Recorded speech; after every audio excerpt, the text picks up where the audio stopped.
Thank you. Questions, comments from the council? If I may, Mayor, I wanted to say that, you know, I am a big fan of IV EDC, and I'm actually grateful for our finance department for being able to carve out some money and support you. I mean, a personal preference would be that it'd be a little bit more, but in any event, I am grateful for finance and them taking the opportunity. And again, the presentation is very, very valuable. The only thing that kind of has me kind of scratching my head is, and I've never understood this, and I'm just hoping you can maybe enlighten me a little bit, but, you know, our county sits in the 20th largest economy of the world, and that's the state of California. There seems to be progress, a lot of economic progress in Riverside County, San Bernardino County, San Diego County, and Yuma County. And kind of the enlightenment that I'm looking for is what can we do as a council? What can I do as a council member to encourage and support economic development? You know, I've been told that, you know, in the areas of mining, that there's significant opportunities in our county. There's been large lithium deposits found in our county, and those are going to be, you know, significant economic opportunities for our county. But where do you think we're kind of maybe missing the boat here as far as our county being separated or getting to the next step in terms of greatness? Because it seems like the stars are all lined up. But for some reason, progress just stops when it hits our county. What do you think some of the challenges are there? And what can we do as a council to support your efforts? You know, luckily, Imperial County seems to have more projects than any county in the state. Tim sits on Team California, which is a statewide marketing agency. So that puts us in a place where we're talking to counties all over the state. When we ask them how many projects they have, it's either zero or they can show us on one hand. And we've got a binder that's just full of projects. I think the biggest issue is investment. There's a big gap. You know, we've got shovel-ready projects that have gone through the permitting process, have gone through CEQA, have received their authority to construct, but there's just this gap in funding that we need to fill. And wouldn't you agree, Tim? I'll agree, and I think you have to put it in perspective. You know, I just read an article today about Phoenix. Over the last 8 years, their CEO who just left to Sacramento, they had $8 billion of investment. The Imperial County had $4 billion of investment. So Phoenix, which is 7th largest city in the United States, we had almost half the investment in the same amount of time. In addition to that, and Sean had mentioned that I just came back from Washington, D.C. to Select USA program. And it was interesting how we had all these investors for foreign direct investment, and we sat there in a course, and I was the only one that had projects. Everybody else is marketing a region. We have about $6 billion of projects, as Sean mentioned, that are ready to be built. And so it's the financing that we need. In addition to that, we have about another seven, and those are approved. In addition to that, $7 billion of projects that we're trying to find sites for right now, and that's a huge amount compared to the other areas we're working with. You may see development in some other areas, but it's actually occurring throughout this county. So what can we do? Number one, Cal-Ed is having their conference in a couple weeks. I've got some extra hotel rooms reserved and getting ready to release those. I'd love for one of the council members to attend. I know the few of you have been to the conferences when you've received awards, but this one's going to be in Riverside, which is close, which is great. What day is that? It's the 19th. It's Monday, Tuesday, Wednesday, so it's 19th, 20th, 21st of April. So it's just around the corner. Last day to sign up, I believe, is day after tomorrow. Yeah. But what can we do? You got to understand that, you know, one of the reasons we joined this Cali-Baja binational mega region is we were trying to get ourselves recognized as the Imperial Valley, but San Diego and Baja California are trying to get recognized too. So we need to increase presence, increase marketing, increase budgets to do that. And it's expensive, and it's difficult, and we have to go great places in order to bring investment here. We've been successful doing that, but I'll say one other thing is what we can do is make sure we can permit projects very quickly, and that's really our competitive advantage. The cost of doing business here is much lower. We do have water, we do have electricity, it's lower cost. Now we need to market those assets to other areas, and believe me, when I go places and tell them that we actually have water in Imperial County, they go, we thought California is in a drought. We said, well, yeah, except in Imperial County. Yeah. You can't get projects done in California. Yeah, except for the Imperial County. So we are proved that we've done it. We're proved that we have projects ready to be constructed, and we've proved that we have projects ready to go. And so we just need to do more marketing and get out there and get our message. Yeah, and then if I may just wrap up my point is, you know, and I appreciate our mayor taking the initiative and making it two priorities during his mayorship that, you know, we would take a look at the permitting process and develop a committee. In fact, we're looking at appointments tonight, and also the relationship with our neighboring city, Mexicali, and developing a sisterhood agreement. So again, I do, appreciate our mayor taking a leadership role in that. Again, just what has me just scratching my head, is just we have these resources. We have 100 miles of undeveloped property along the Colorado River. We have over 1 million visitors that visit Glamis every year. And it's just, I just see there's just so much opportunity that I think that exists in our county. And that's why I'm a fan of your guys' organization. But I also needed some enhancement as far as what I need to do as far as my job, my role as a council member to be your best fan in terms of economic development. Well, you mentioned something about the mayor, and that's the permitting. Yeah. And we just put this document together. We worked with the county and the IED to do this. We worked with 6 different companies, 2 that are completed, 2 that are going through the process, and 2 that were planning on it. And we developed this developer's guidebook. What we want to do is work with the cities, and we're not saying it's bad. I'm just saying we all have to be better. Right. And we not have to be as good as everybody else. We really have to be better in order to attract business here. This is a one of its kind. We're the only organization and probably the only county in the state that actually has this developer's guide. We'd like to work with the city and develop this and look at the eyes from the outside and say, what can we do to improve, to make things better? And I think if you can promise people they can come to El Centro and they can get projects permitted, in a faster, it's never easy, but we can make it less hard. Well, and the intent of the work group that Mr. Cardenas has mentioned is precisely to do that, for the city of El Centro to look at all of our business practices from the very beginning, the moment somebody walks into the door and maybe get a business license, a building construction permit, a planning, zoning, land use element. How do we best facilitate that to not get in people's way? And I don't believe that we included the IBEDC when we talked about representation on the work group, Marcela, but I think I'd like to add the IBEDC as part of that evaluation group that will take a look at all our business practices and find best practices, and perhaps, we'll find that we're doing exactly what needs to be done. Maybe not, maybe there's room for improvement. So I'd like to ask you guys to join us in that work group as well. And what we found with the county and the IID and the different departments, it's about 16 different agencies. It was very minor adjustments that it took to speed up the process. Right. We were able to complete a 24-month project in 12 months and 7 days because of that. And I did a quick poll here with my colleagues on both sides of me, and that's the day of the CalEd conference. That's the day of our council meeting. Mm-hmm. Is it? Okay. So it'll get on the way. I also, in relation to your summit, I somehow May 1st sounded like I was doing something, so I had to go back and check my calendar, and that's Dancing with the Stars, so I can't be there is it really? as well. Well, it's in the evening, right? Yeah. Okay. Well, you can be there during the day because we have you at a panel. All right. With Mr. Figueroa on the education, at the education table. So. Any additional comments from the council? I have a couple.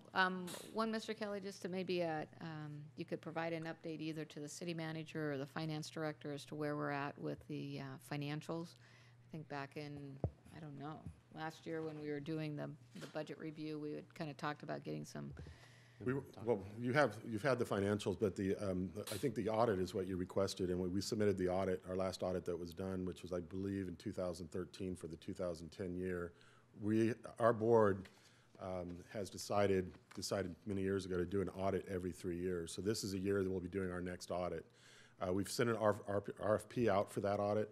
It's come back a lot more expensive than we're hoping, and it's been resubmitted. So we'll be meeting next Thursday to make a decision on 3 of the new proposals that we have.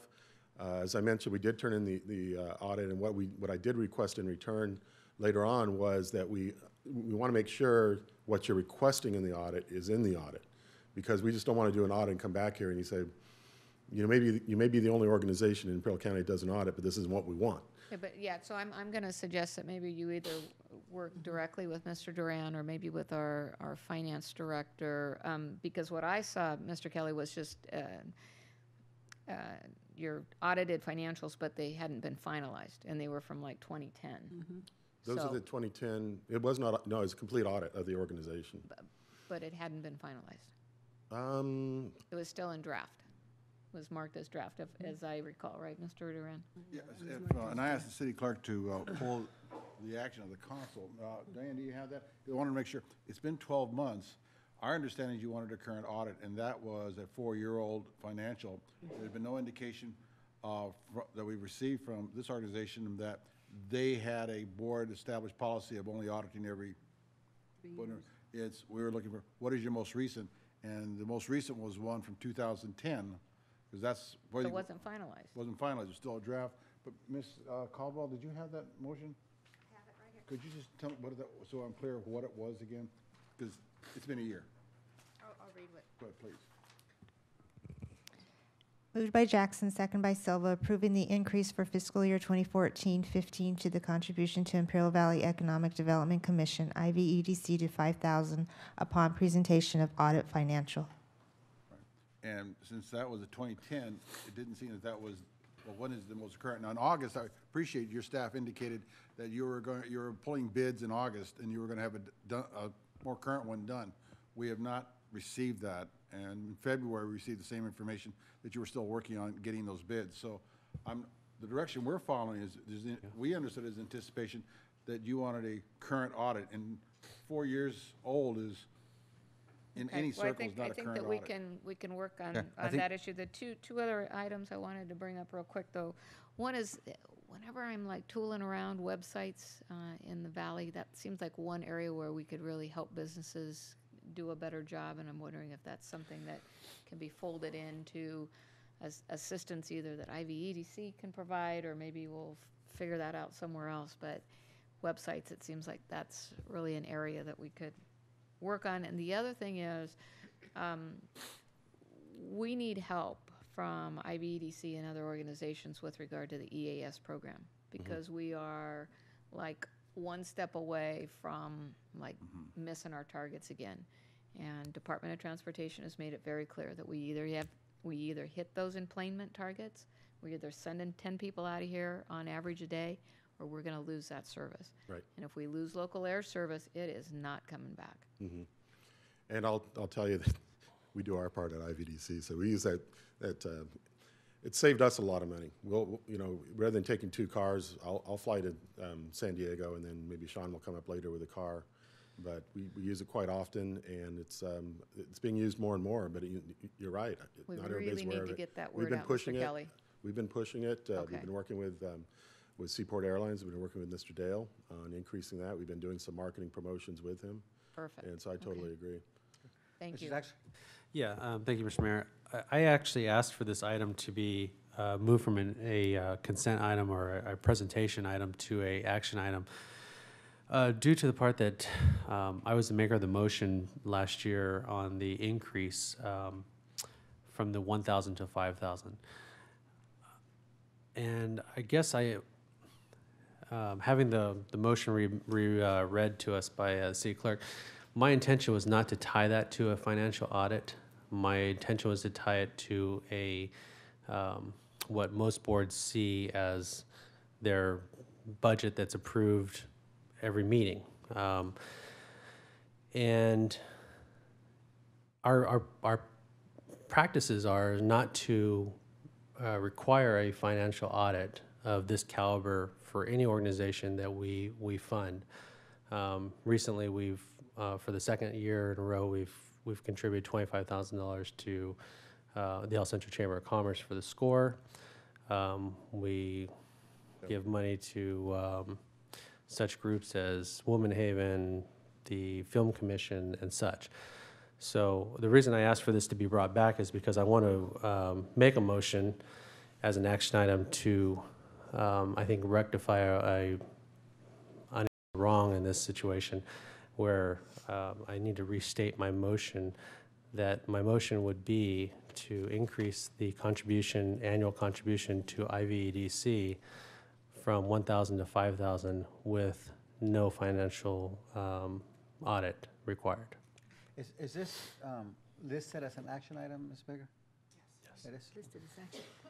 Yeah, that was by my request to the city clerk, and I notified the mayor that I was doing such. And if I could add to the audit, I was the secretary treasurer when we had the audit conducted in 2013 for the fiscal year 2009-10 or 10-11. I don't have the actual fiscal year, but it was 2010. It just cost a lot of money to have an annual audit. That's why most nonprofits don't have an annual audit. I sit on a few or been involved in a few nonprofit organizations. I've never experienced any other nonprofit conduct an audit. If we do a full audit, and the reason why Tim had a secondary RFP or kind of a second one resubmitted or sent out is because it was $30,000. And if you have like the Centro Chamber of Commerce, whose annual budget is $300,000, that's 10% of your budget just for one audit, and it just doesn't add up. But if you look at a lot of nonprofits, even if they're averaging $500,000 or $500,000 every fiscal year, and it's $30,000 or even $20,000, it just doesn't make sense. But we did want to be aggressive at IVDC because that's always a concern with us, because we have participation from the public sector, and that's always, you just want to be diligent, and we understand that. So we had every third year, we have a yearly compilation, I believe, but every third year we have an audit that will happen, and we had that direction or that policy put in place in fiscal year 2012, 2013. So that's why this is the year where we're having the second of audit, because it's every third year. It just doesn't make sense. I don't think the request was to see an annual audit. We wanted to see some kind of audited financials, and we have yet to see audited financials. Okay. that So have you're been just saying finalized. just not an actual audit of the organization. You just want to audit. No. Audited Okay. financials, and we have not seen those. All that was presented to us from, I believe, Hutchinson and Okay. Bloodgood, Yeah. it said that that audit had not been finalized. Yeah, And we could provide my that. issue- What we were looking at from Hold on, H&B hold on, was, Hold on, sorry. sir. Yeah, my issue is continuing to give public dollars, and this has nothing to do with the quality of the organization. I think you guys do an outrageously fantastic job. But we have a fiscal responsibility, not a fiscal responsibility, Fiduciary. fiduciary responsibility when it comes to handing out taxpayer dollars. Yeah, and so do And I think nonprofits have a so- fiduciary. But the amount of our support, if we look at the years of support, and it's kind of fluctuating. I understand. So now I see what you're saying. I believe I see what you're saying. So you're just asking for the annual, just reviewing the numbers for the fiscal year and report. I want to see your audited financials. Where's okay, the money okay. coming from? Where's it going out to? So I think we're looking at, from our perspective, we're looking at an organizational audit, and that's the one where we want every third year. But you just want something simple that's audited by and we do have that. We have H&B that does that annually, and they actually check our financials quarterly. We have an accountant that comes in, so we could do that. So let's see make what sure you that we're have. talking the same thing. Because when, I think, Tim, you were present when we spoke about this before, and so the sense I got was that the language, the action as read by Ms. Caldwell would not represent a problem for you being able to provide that document. So is there a document now that fulfills Mrs. Walker's request? Well, as Mr. Arbayo mentioned, Hutchinson Bloodgood does our taxes every year and does our accounting. We have a separate bookkeeper, and that information is presented to our board of directors on a quarterly basis, and they're approved.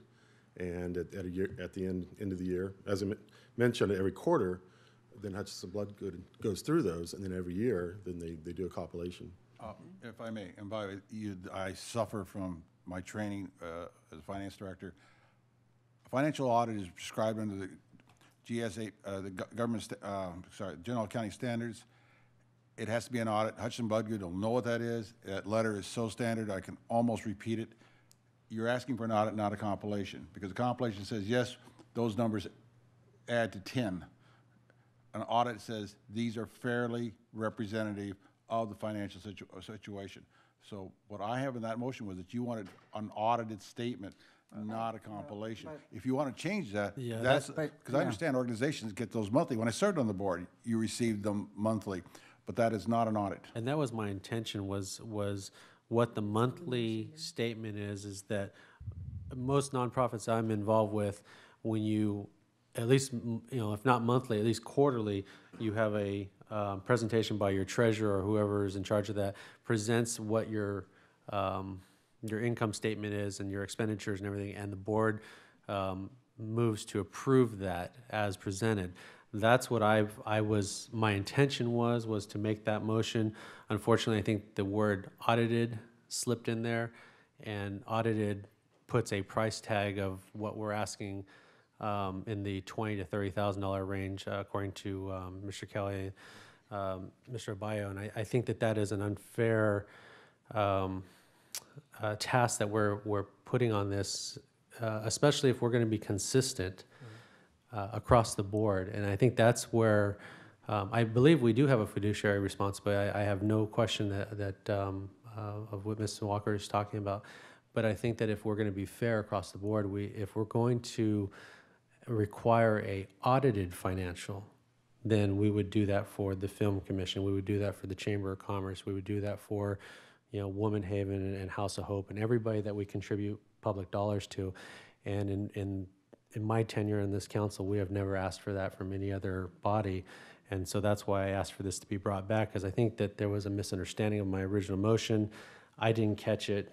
I don't, and subsequently IVEDC has suffered with not receiving the funds that were intended to be distributed to them.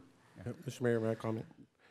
Yeah, and I do support, and I'm very aware of, the fiduciary responsibility that Ms. Walker is talking about, and financials are very, very important, especially audited financials. I do one every year. It costs me about $8,000, but we are talking about $5,000 that we're giving to IVDEC, and You have your financials audited every year, absolutely.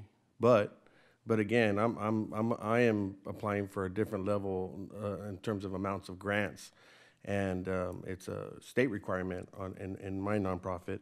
But again, I'm in support of Mr. Jackson's motion. I believe that if you can provide us, just the documents. I'm more concerned about internal controls. That's kind of what kind of gets me, excited as far as what are the internal controls of the organization. I believe too that any money that we're giving, we should be restricting that money to activities that are related to El Centro. So when we give out money, those there should be some restrictions on how that money's being used, as opposed to just general operating expenses. But being that there isn't a policy that's consistent with other organizations that we give money to, I am in support and would second Councilmember Jackson's motion. Okay. Mayor, before you can may leave, I, we have a department head who could actually answer the question about audits, because she receives them. Just so you have the information. What your decision is yours. But if I may, Ms. Piedra, because I just want to make sure you have the information of how this is applied in other organizations, and then you can make your decision, obviously. Just for clarification, because I know that it's been mentioned, Woman Haven in particular and Catholic Charities, which are the agencies, and we do, just for clarifications, we do ask for a financial audit. They have to provide it, because obviously not only are they getting money from the city through the CDBG, but they also get other funding sources, and they are a nonprofit entity, and they do produce that. If we don't get that from them, you won't even see them being recommended for funding consideration. So we do, and they do provide a current audit. Well, I think my just wanted to difficulty. clarify that point. Thank you, Ms. Pedra. My difficulty with this is that it doesn't appear that IBDC has a final the audit as we define it, as we're looking for, and it wouldn't be fair from my perspective to ask IBDC to do this for us. I think that they're going to have to do it down the road. When are you scheduled to do your next? Mr. Mayor, if I may, before we get to that point, is it possible for us to consider, I know there was a motion on the floor that didn't get a second, would it be possible I don't think for a this second's body- been asked for, actually. And I think I'll ask for, Mr. Mayor, if we can ask for a second for I discussion. think Mr. Cardenas said it verbally, but do you want to? All right, then. Second, I would second Councilmember Jackson's. Push the button. Oh, sorry. Well, I'd like to speak to the motion, Please. and that is, And what is the motion? The motion is just to simply approve the contribution increase from 1,000 to 5,000 with just merely a financial, I guess, what would be the terminology for just financial statement. just a financial statement, right? What is it that we require? I mean, from the other organizations? But It we sounds didn't. like But we what- didn't. but We it- didn't require that from the chamber. We didn't It require. sounds like what Ms. Piedra said, and that what you had specifically called out was Woman Haven. You're right, and I stand right? corrected So- because that's community block grant money from the feds, and so that's in a different category. But I would say that if you want to compare apples to apples, strike fighter to the tune of, I think, $50,000. Score to the tune of $50,000. An annual contribution to film commission of anywhere from $1,500 to $2,500, and on and on and on. And we've never asked for anything. And when we're giving $50,000 to strike fighter and $50,000 to score, and putting it on consent. Okay, well but then, you know yet what my we- idea would be? That let's get a recommendation from our finance director, and on a going forward basis, what should we be asking for? That's a fair I mean, there's statement. nothing magic about approving this tonight. I thought this was simply a presentation. I didn't see that this was on here for action. So if there's nothing that says you need a check for $5,000 from the city of El Centro tonight, I say we bring this back as an action item that's applicable to any donation on a going forward basis. What The problem I have would with be the that- recommendation? The only problem I have with that, Ms. Walker, is that this was a motion that I made and this council approved a year ago, and they've only received $1,000 of the 5,000. Understanding that that's my fault, because I made the motion. I take full responsibility for the fact that I used a word that changed the entire meaning of the motion. That's why I asked for this item to be brought back as an action item, so I could correct that. Well, and I find myself supporting opposing views, which I thought it was difficult to do, but I guess not. Because I do see Mr. Jackson's point that we should go ahead and approve this, because we haven't asked for these kind of financial statements previously. I do think that maybe that should be a practice that we need to begin to do in the future, but I have a difficulty approving this retroactively to an action that we took last year that we're trying to clear and this year. So I would be in support of the motion with the provision that as we begin to do allocations in the future, that we establish a city policy that would request and require the same kinds of backup information or financials for all the people that we do this, and not just isolate one agency. Sure, I would support Mr. Mayor, if I may speak to the motion? Sure, of course. Yes. Since, I think last year is last year, and I'm not sure how we make it retroactive, but possibly going forward, we might want to consider if the maker of the motion and the seconder would agree to a friendly amendment, show us financial statements now that you have available, and then as your audit becomes available, bring that forward on this 3-year basis, if that is how you're doing your audits. Yeah, we'd be glad to do that. We could have them to you tomorrow. And as far as the internal controls, it's about a 20-page document, and one of the controls is I don't touch the money. So it's as detailed as who picks up the money, or go to the post office, who opens the letters, Right. who actually calculates, and who sends it to the bookkeepers, and from there where it goes. I mean, it's very detailed in Right. what we do. Thank you. Thank you. So we Ms. Arcillo, do you have sorry. any comments or input on this matter?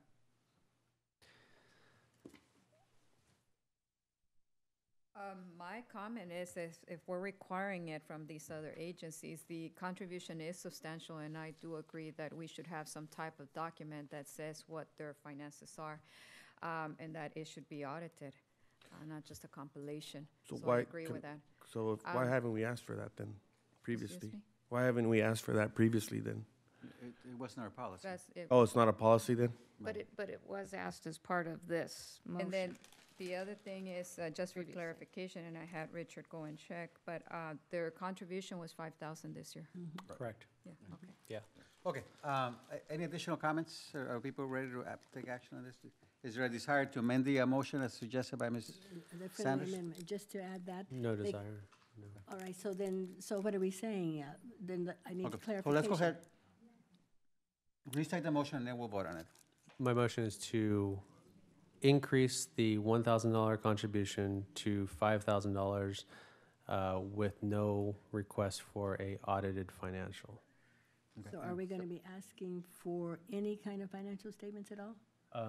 Yeah, you could submit what did we deem that called? There's Just the a- unaudited board financials, I guess would be the best way to term it. 'cause And they're that's something unaudited. you can provide, Mr. Kelly? just to be clear, the motion last year was $5,000 with $1,000 to be paid immediately and $5,000 when we provided those documents, of which we thought we prevented. And to be clear, did you say audited? No, unaudited Unaudited. board Yes. financials. Board finance, that's what I was asking for, Right. an amendment to that. So I guess what I'm looking for is the exact same thing that you present to your board on a monthly or quarterly basis that the board accepts and We can wait till next Thursday and have the most current, or we can give you for the last board meeting, either way. it's your preference. So you're adding that, It's a motion, year-old issue. Mr. Jackson? And those are prepared by, They're prepared by a bookkeeper and then approved by Hutchinson Bloodgood, presented to our board of directors. and Our Hutchinson, bookkeeper is Attorney's Bookkeeping Service. Hutchinson and Bloodgood does a quarterly review, you said? Or- They do quarterly review, yeah. So is that submission of that document included on your, in So the my second, amendment Yes. is second okay? agree to that? Yes. Yes, sir. Okay, So we, let's go ahead. so we will, I'm confused as to what we're gonna end up seeing. Is it something from Hutchinson and Bloodgood that, It would be those It's gonna be financials? approved, whatever the No, board we're saying different approves. things, because we're saying what we're presenting to the board, which is approved by our board of directors, or, we need something that's seen by an independent outside audit firm. I I want to think. help the council on this one, just because I don't want, we've been trying to get through this also. At best, it'll be a compilation, because an audit is very precise language, and it's required under the General Accounting Standards Act. So what we're talking about is a compilation that is being, it sounds like being prepared by Hutchinson Bloodgood for the board that you're reviewing. Is that, I'm looking to the chairman of your board. Does that sound what they're doing, is a compilation? Which means they're not attesting to the validity of it. They're saying these numbers all hang together and they all add up, but they're not auditing the original documents. We retain H&B, I believe it's $10,000 every fiscal year as far as them providing the service, which I think, and I'm only speaking on nonprofits that are focused on economic development, like 501c4s and C3s. I mean, not C3s, but 501c4 and C6s.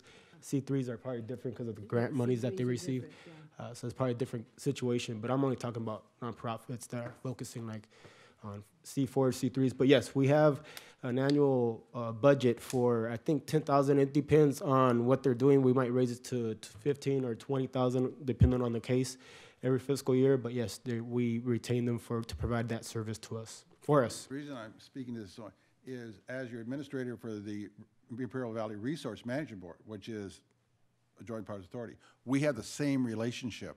We have Hutchinson Bloodgood prepare a compilation, but we hire another CPA annually to audit.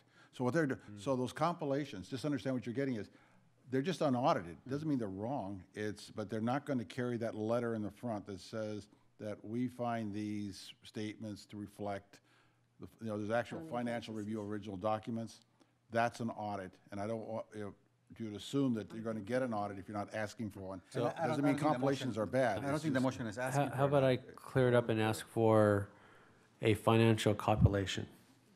I think that's clear, we understand what it is, Hutchinson Bloodgood will know what that is. and that's something you can present without a whole lot of heartache, correct? That was the friendly amendment that I offered. Yeah, I'm okay with them.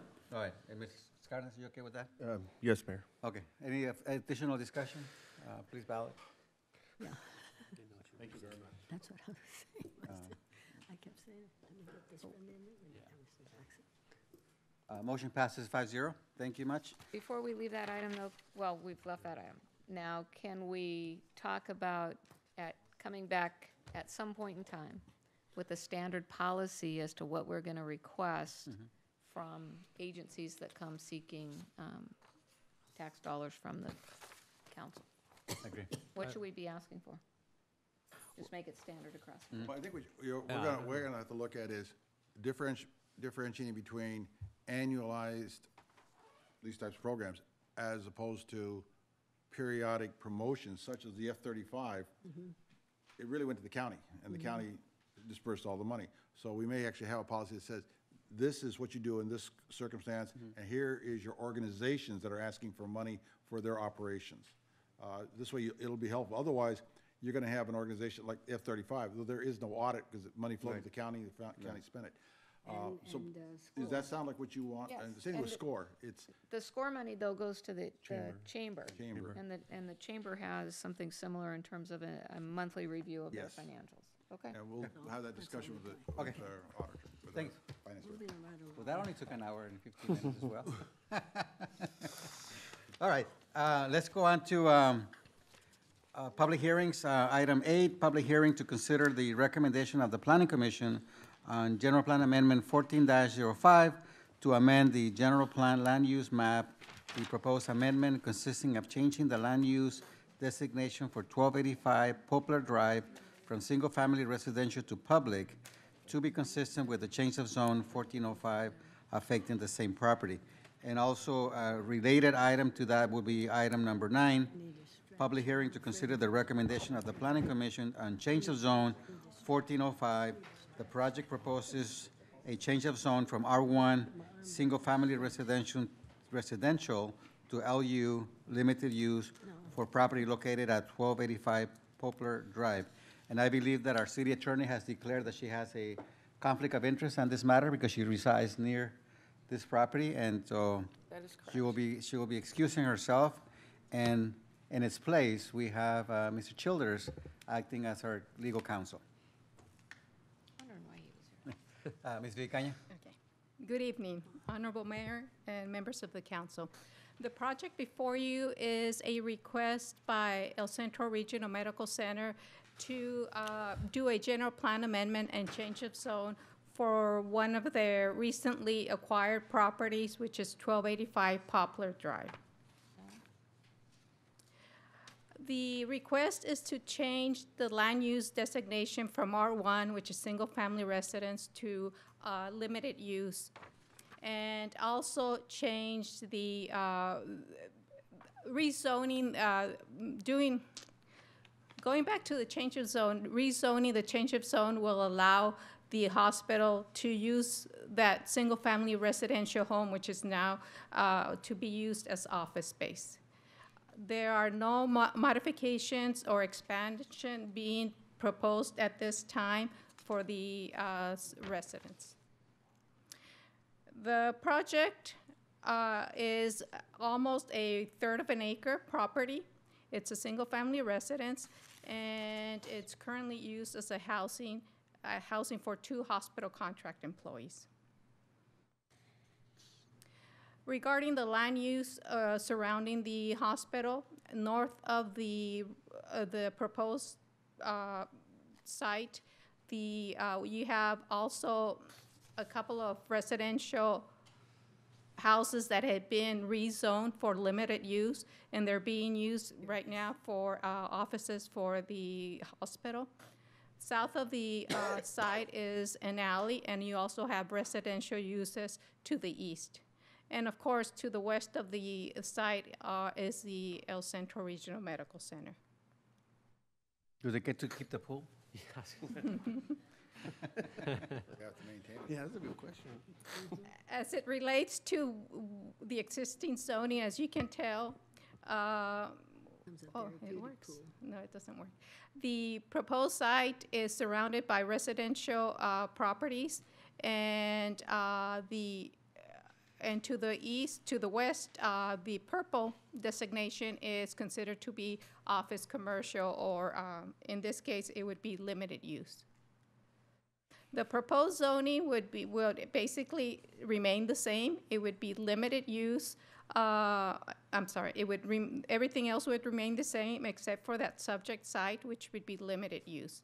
And that would be all the green surrounding the hospital. Again, this is when it comes down to zoning, it's low-density residential, and it would be changed to public use. As it relates to land use, basically, several items were analyzed during our review. Basically, it was traffic and parking. During the course of our review, we did receive a couple of concerns from the residents along Poplar about the parking issues, problems about employees, ECRMC employees parking on Poplar Drive. So at this time, what we would be coming back to the council for approval we would be recommending that Poplar Drive from the corner to all the way to the hospital to the west be restricted by parking permit only for the employees. And we're currently doing that along Pepper Drive next to the... Correction for the residents. For the residents, not for the employees. Thank you, Mr. Duran. And we are currently doing, have that process along Pepper Drive, along the emergency room. How has that worked out, Ms. Vicaya, in terms of having a street that's permit only on Pepper Drive? We really haven't received any complaints. I know Mr. Campos from Engineering Division, that department issues the permits on a yearly basis, and I don't know. Good evening. The process is a yearly process, so on the very end of December, we start preparing the new placards for the upcoming year. It's kind of like your license plate tags, a different color every year for PD to identify. We haven't received any complaints. The most that we hear about is when on our single residences, we want one more for our residents, and we satisfy those requests by providing as many as they need within reason. What do they do when they have visitors come to hang out on Pepper? Sometimes they ask for an extra one, and we've been accommodating. That's what I mean by within reason. So if they come in, you know what, if we have our babysitter that comes in, we'll provide one for them. We've been very open to interpretation on how we provide them. We start with a limit of 2 per residence, and depending on case by case, we would be offering more. Okay. I mean, I ask the council, one more person to come up is our police chief, because outside of the first couple of months back about 8 years ago, Chief, we don't talk about, I don't think we've had any issues with citing the wrong car. I mean, first month, I think we had a problem, and we got that sorted out. So, Chief, is there anything on the parking issue on Pepper, how it works today? Good evening. It's really, for us, it's a non-issue. Our parking deputy monitors it. Again, like the city manager mentioned, initially when the residents were getting used to it, there was a few issues, but it's been years. It's really a non-issue for us. So. Okay, thank you. Thank you.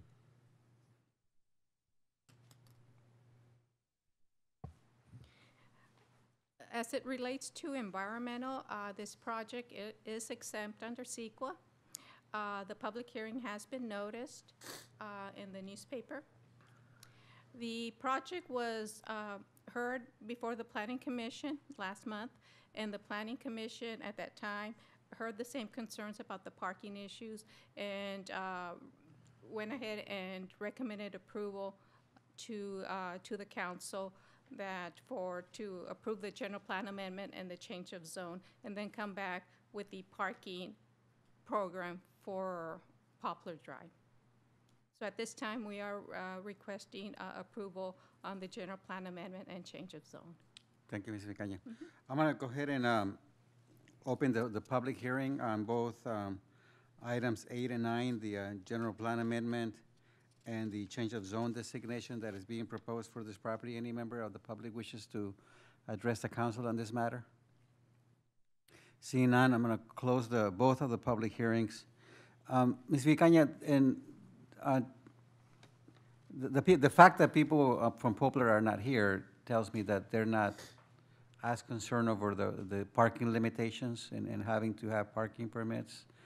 I know that I would not want that on my street because, again, it just restricts your availability to have guests and other things. But did you hear anything from them? No, the couple of residents that we did speak to were in favor of the permit process.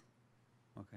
We didn't hear any opposition against the permit process. Well, if we go back to the map, the hospital owns so many of those properties now that, I think that's part of it too. That whole cul-de-sac is kind of And blocked off. we've also spoke to Mr. Kelly, who's here somewhere, and the employees should be parking in the hospital parking lot. So that's something that's an enforcement issue that could be completed by the hospital's staff. Yeah.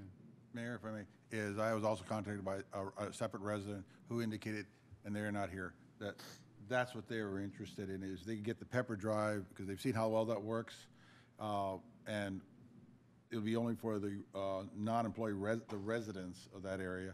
They think that would solve it. They understand there are going to be other issues of drop-offs. They know that we don't control the traffic, but the parking, they thought, it's been so successful on Pepper, they feel that that would solve this issue.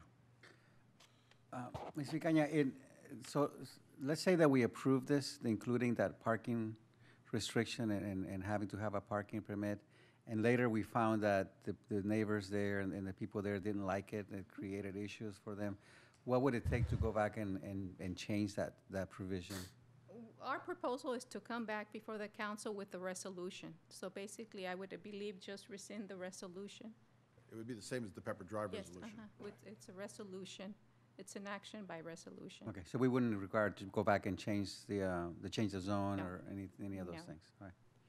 Any questions, comments? You know, just big picture, Ms. Villacaña, so is it the hospital, and I don't know if you have the answer to this, but I mean, is it eventually they would like to take over these properties and use them for resources? Is this, I mean, are they, maybe if there's properties that open up, are they gonna be coming back requesting zoning changes? I may defer to Mr. Kelly, and he can give you more All right. information. And Mr. Kelly, as you're coming up, I have an ancillary question, which is, as the tower is rebuilt, would the thought be to relocate some of the services that are now in those homes into the tower? Okay, well, Mr. Mayor, council members, staff, Ryan Kelly, 448 Russell Road, here to speak on this issue. Yes. Yes to what? To which one, Mr.? To both? It is the desire of the hospital to acquire more property to the east of the main campus. There are no active negotiations for that, but that is a strategic plan and under the master plan for the hospital. Ms. Walker, your question in regards to the medical office building and space that would be used for office in 1285, there is no specific plan, but the idea is to move office space that is currently in patient care area right now out of the hospital and revert that back to its intended purpose of patient care. As the finalization of those plans for the medical office building, more knowledge will be known about it, but it will have significant space and more services, more ancillary and support services will be able to be filled into that space. Thank you. Thank you, Mr. Kelly. Any additional questions from the council? Comments? If not, I will entertain a motion to approve resolution number 15-19, a resolution of the City Council of the City of El Centro approving General Plan Amendment 14-05, changing the land use designation from low-density residential to public for the 0.32 acre property located at 1285 Poplar Drive, further identified as APN 053-501-025. Motion by Walker, second by Jackson. Any additional questions, comments? Please ballot.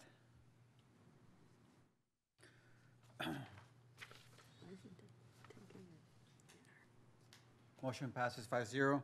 I will now entertain a motion to approve ordinance 15-3, an ordinance of the City Council of the City of El Centro amending the zoning map for the City of El Centro pertaining to the change of zone 1405, waiving reading and approve as first reading and authorize the city clerk to place on the next agenda for second reading and adoption. Moved by Jackson, second by Walker. Any additional questions? Please ballot.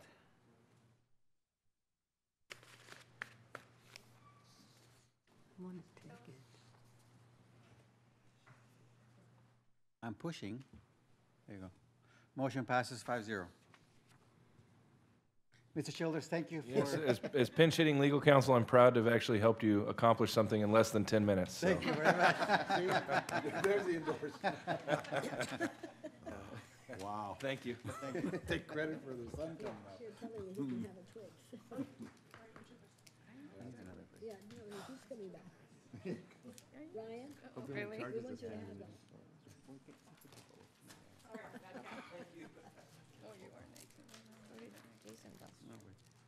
Where did Mr. Jackson go?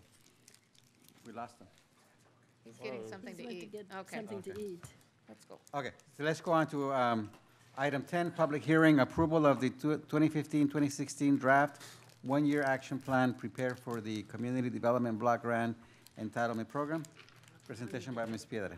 Yes, this item is actually a follow-up to the presentation that I did summarizing the proposals that we received for consideration under the Community Development Block Grant Program. The format that's provided to you in your summary report is actually a new template that we're using to provide this annual action plan. So I did put together a brief couple of slides to just kind of summarize what's included or the projects that we're recommending, programs that we're recommending for our CDBG year 2015-16. So just a quick summary, the breakdown that we have, total funding available, $559,952. And the breakdown for public services, which is obviously the contributions we provide to the nonprofits, Catholic Charity, Woman Haven, and also to fund our fair housing.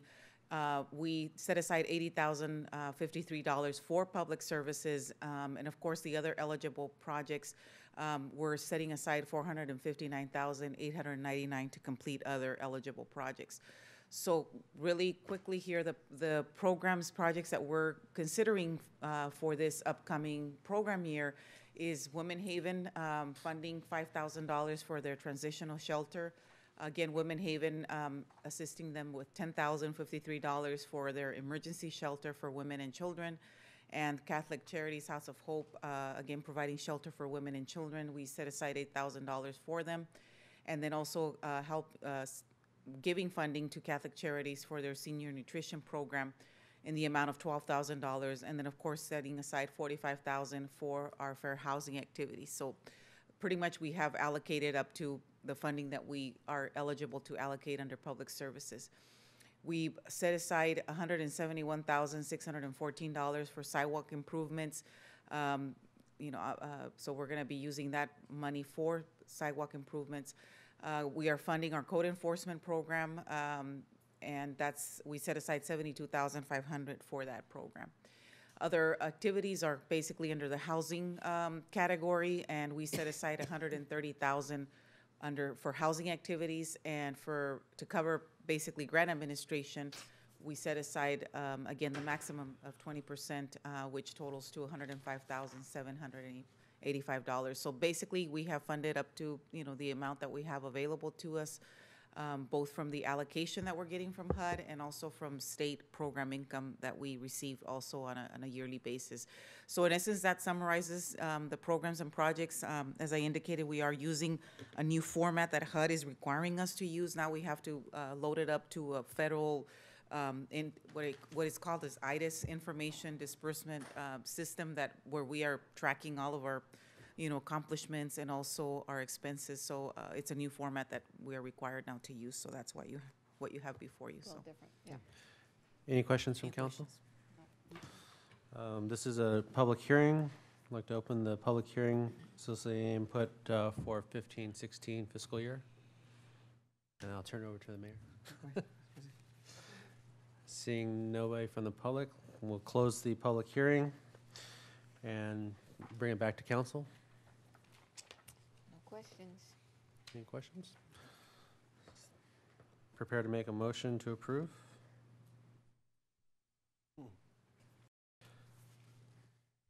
Motion by Cardenas, second by Walker.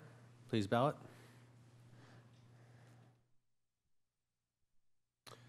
Motion passes 5-0. Thank you, Mr. Jackson. Thank you. Item 11 is extension of existing uncodified ordinance providing for the deferral of payment of certain development impact fees. Presentation by Ms. Villacaña. Thank you. Good evening, Honorable Mayor and members of the council. As you may recall, back in 2013, the ordinance that's before you that basically in order to help developers with their buildings and building permits and fees, the City Council went ahead and issued an ordinance where the development impact fees and water and sewer capacity fees could be deferred until the certificate of occupancy. Well, the ordinance expired February of this year, so we're coming before you again to request an extension of the ordinance. I think it's something that will be very beneficial, especially with the mayor's initiative about assisting businesses, promoting businesses within the city of El Centro. So we're requesting for a 3-year extension of this ordinance. Thank you, Ms. Villacaña. Any questions from the council? No, I just had, Ms. Villacaña, is this ordinance consistent, and this is just for my own benefit, but is it consistent with other cities in terms of similar ordinances or in these types of requests? Yes, it is. When there was a slowdown in the housing boom and construction boom, many cities adopted similar ordinances basically to encourage development to continue. And yeah, this is something that other cities have too. Very good. Thank you. And I think, I support this. I think that this is something that does help developers, you know, defer some of the costs until they're ready to, you know, sell the homes and get houses funded. So I totally support this. But as we know from the report that Mr. Duran gave us, our fees are not that out of whack related to other communities in the valley. What our fees are that some people may consider excessive has to do with school impact fees.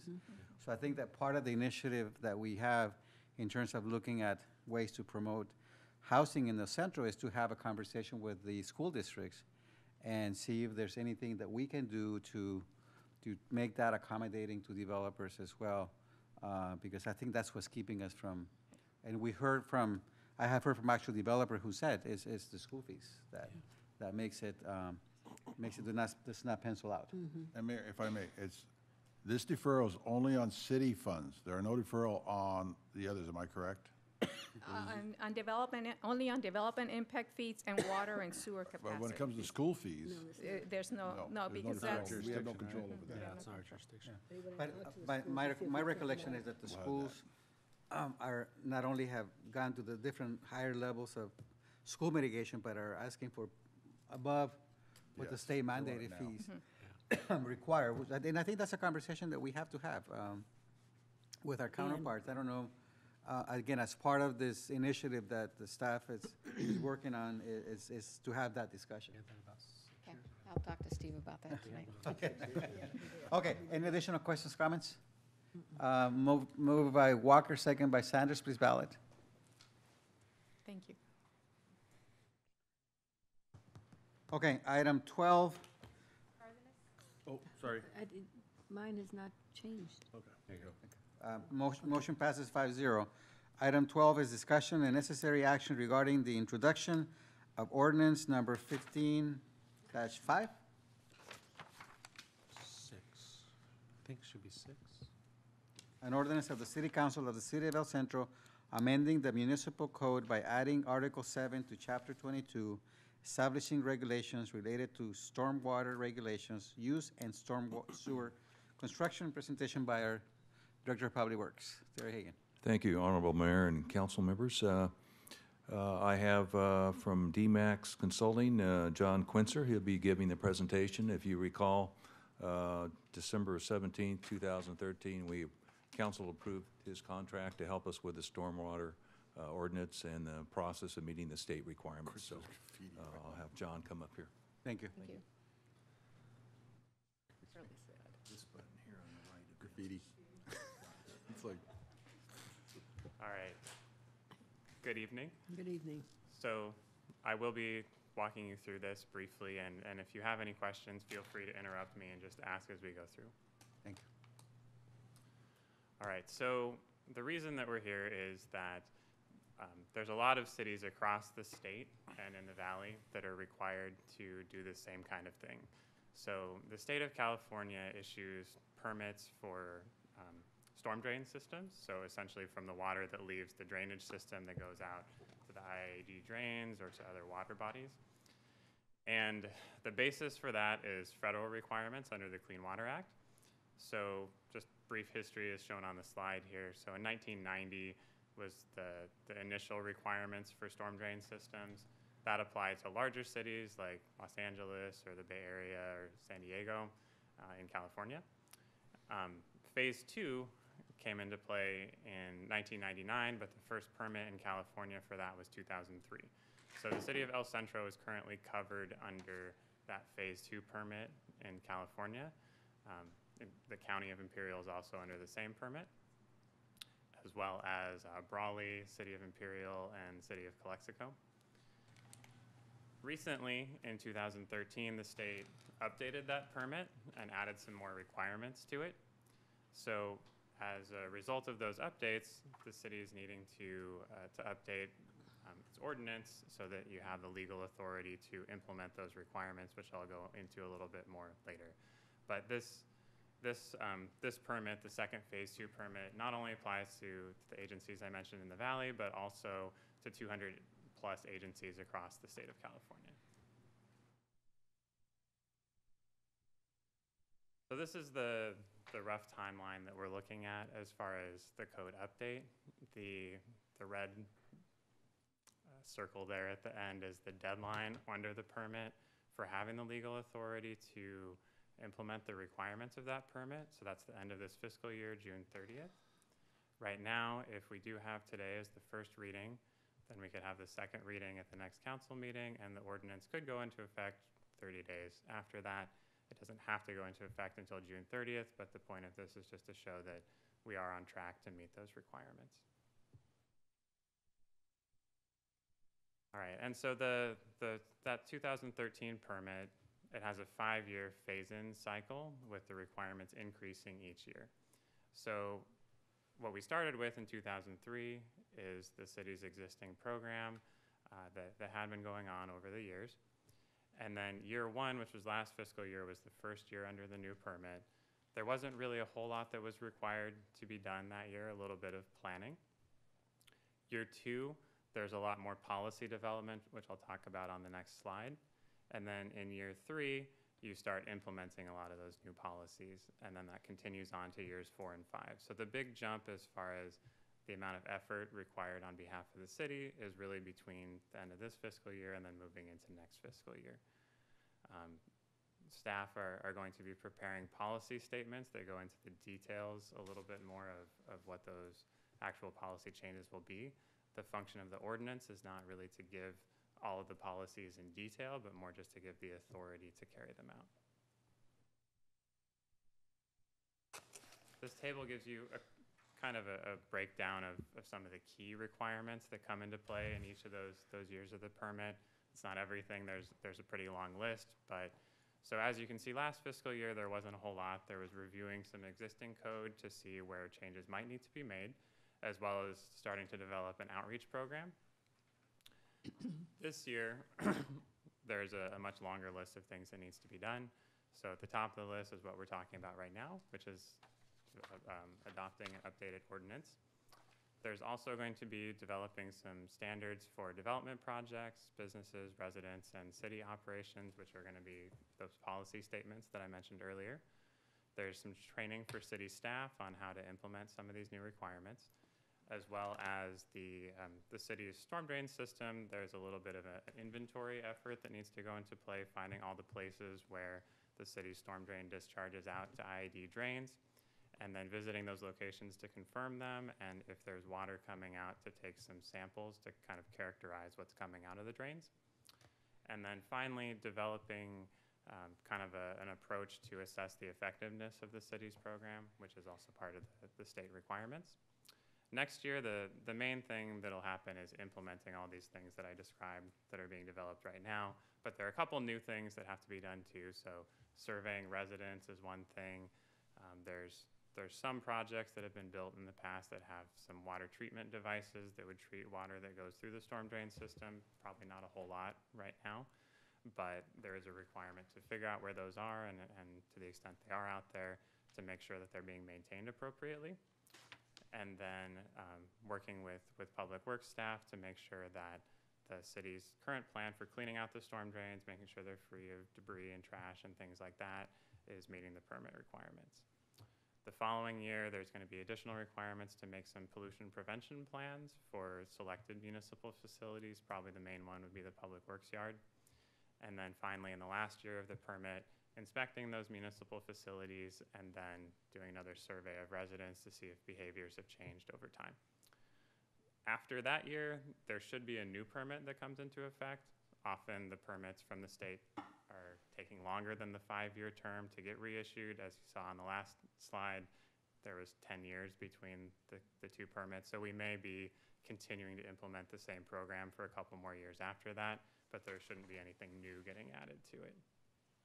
Any questions on that? Okay. So the next steps would be, if we count this as the first reading of the ordinance, the next steps would be at the next council meeting to have the second reading and go for adoption of the ordinance. And then after that, staff would bring forward some policy statements to council for approval that go through a little bit more in detail what kind of requirements may be applying to development projects and businesses and residents and so on. Thank you. Is that it? That's Thank you it. very much. Questions from the council? Can you share your timeline again? I want to be sure I asked the question correctly, but I know This timeline? Yeah, if we did adopt, and again, it's a great strategy to be early, but if we did adopt it on the 21st, then that's when the ordinance goes into effect. That's the authority, right? And is there any additional cost that we would have to incur from April 21st to June 30th now that we've adopted the new ordinance? What I guess my recommendation on that would be to set the effective date of the ordinance as June 30th. Perfect. Even if it is adopted sooner, because there could be some changes that come into play that may not affect the city's costs, but for people that are getting permits for development projects or things Right. like that might require a little bit more. Good point. So is that in this current ordinance that's before us today, that the effective date would be June 30th as opposed to April 21st? That I'm not sure. We can modify that. Sorry, I should have asked staff. No, that's- But looking at the good. timeline. From looking at staff, I would say the answer is probably no, but we'd have to get back to you on that.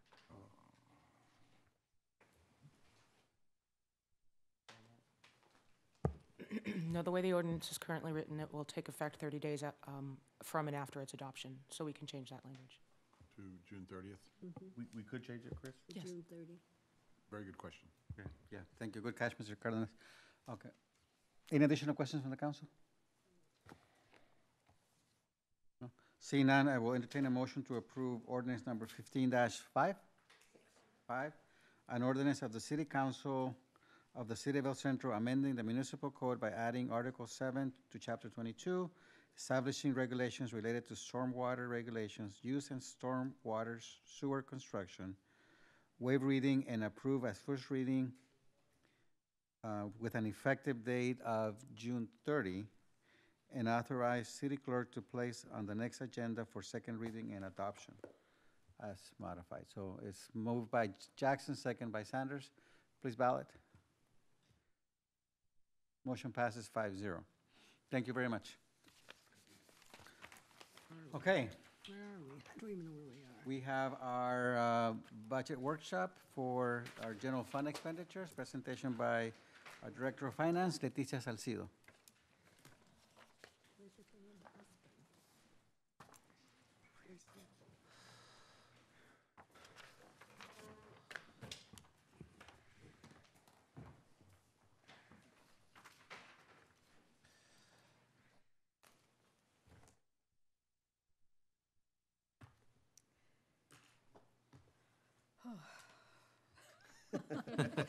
Hang in Give me a there. minute, let me wake up. Okay. Good evening, Mayor and council members. Welcome to our first budget workshop for fiscal year 2016. Today we'll be going over the general fund. We'll be presenting to you a preliminary budget and incorporating council's feedback and direction, and presenting a revised general fund budget at a follow-up workshop. Our goal is to present the final budget at the final city manager's budget at the council meeting of June 16 of this year. Our goal tonight is to go over the general fund projections for revenues, expenditure estimates, fund balance, reserves and designations, the capital outlay request, personnel request, and then the challenges within the general fund. With regards to revenues, we are projecting revenues in the amount of $30.4 million, of which only $26 million is ongoing. With regards to revenues, there are no major increases projected for next fiscal year. Individually, the individual revenue sources, starting at the top with the major revenue source of sales tax, and it goes down as to priority. With regards to sales tax, we are projecting $11.1 million in sales tax. That's only $170,000 increase from this current fiscal year.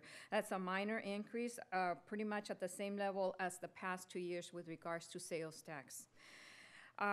Next is motor vehicle license fees at $3.7 million, only $35,000 increase over this year's numbers.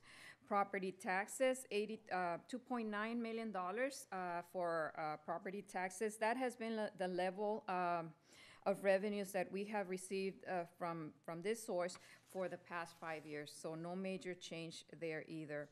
With regards to TOT, transient occupancy tax, we are projecting $1.6 million.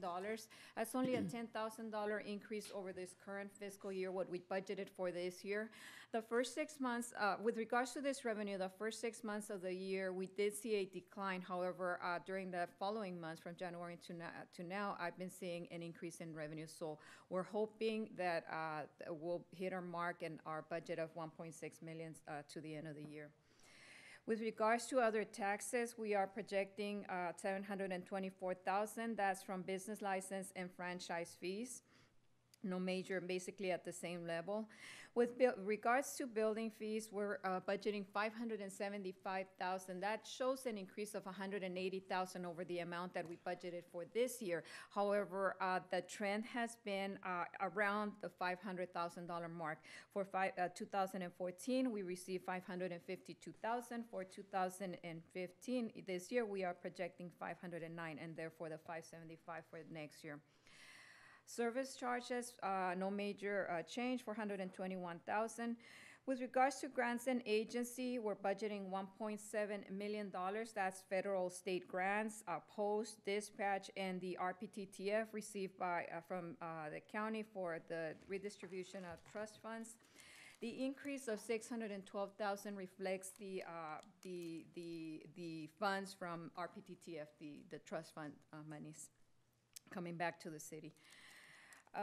That was a okay. And then under fines, other revenues, transfers in, we're budgeting $7.4 million, an increase of only $299,000. The transfer in reflects the $4 million being transferred in for the one-time project of the Crookshank project. So overall, I'm yes, sorry, sir. on the TOT, no, Yes. we heard today and we heard previously that Yes. it's real difficult to find a hotel room in El Centro. So is the limited growth that you're assessing is because we're kind of capped out on our TOT, and so it remains consistent because our hotels have remained, rooms have remained consistent. Our supply is the same, right? Our supply is the same, so our revenues are pretty much have been at this level, at the 1.6, except for the first 6 months where I saw that major decline of, I think it was 150,000, but I think they were just catching up. I don't know, I just saw a little bit more revenues coming in during the second half of the year, so yes. Okay, let me expand on that, if I may, Mr. Mayor, ask that question. The supply of rooms are the same, but are we seeing any slowdown in the use of the rooms? Is it because the supply is not meeting the demand, or is the demand not as great that we're seeing this From my understanding, the decline in revenues during the first 6 months of the year was as a result of less projects in the city and less demand for those. Okay, so whether that changed during the following months, I'm just seeing a little bit more revenues. Following months, give me January to now. January to now. Yes. The things that have changed January from now is, of course, the British the British flight team came in. It could be. Okay, Yes. all right. Yes.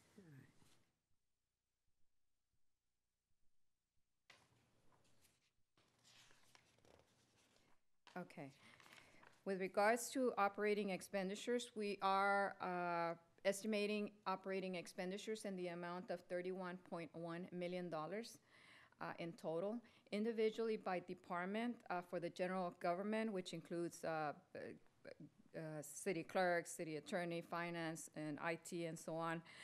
For general government, we are budgeting $3.4 million, which shows an increase of $346,000 over the current year. Some of it is capital, some of it is a reduction in the cost allocations to the water wastewater funds, and some of it is we had an IT position that was previously reflected under police, which is now under the IT department and reflected under general government. With regards to police, we're estimating $9.5 million, $552,000 increase. That reflects 2 new positions, dispatch positions within communications division, an increase in post, an increase in personnel costs as a result of CalPERS. For fire, $6.2 million is what we're budgeting for next year. That shows a decline of $411,000. However, what it is that this year we budgeted for the fire engine. That's a one-time expenditure, so we don't have that expenditure next year, and therefore the decline of $411,000 for next year. For public works, that's administration and streets, $5.3 million is the budget, just a small increase of $56,000. Basically, that's an increase in capital. Engineering, budgeting $431,000, only an increase of $53,000, and that's again capital increase. That's due to capital increase. For building, we're budgeting $627,000. That shows an increase of 24%, but that reflects the position that we have filled, the Assistant Director Community Development position that is now being reflected in next year's budget.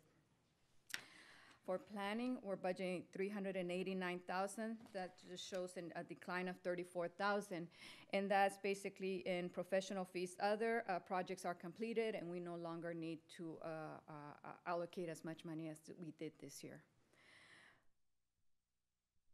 For park maintenance, we're budgeting almost $1.5 million.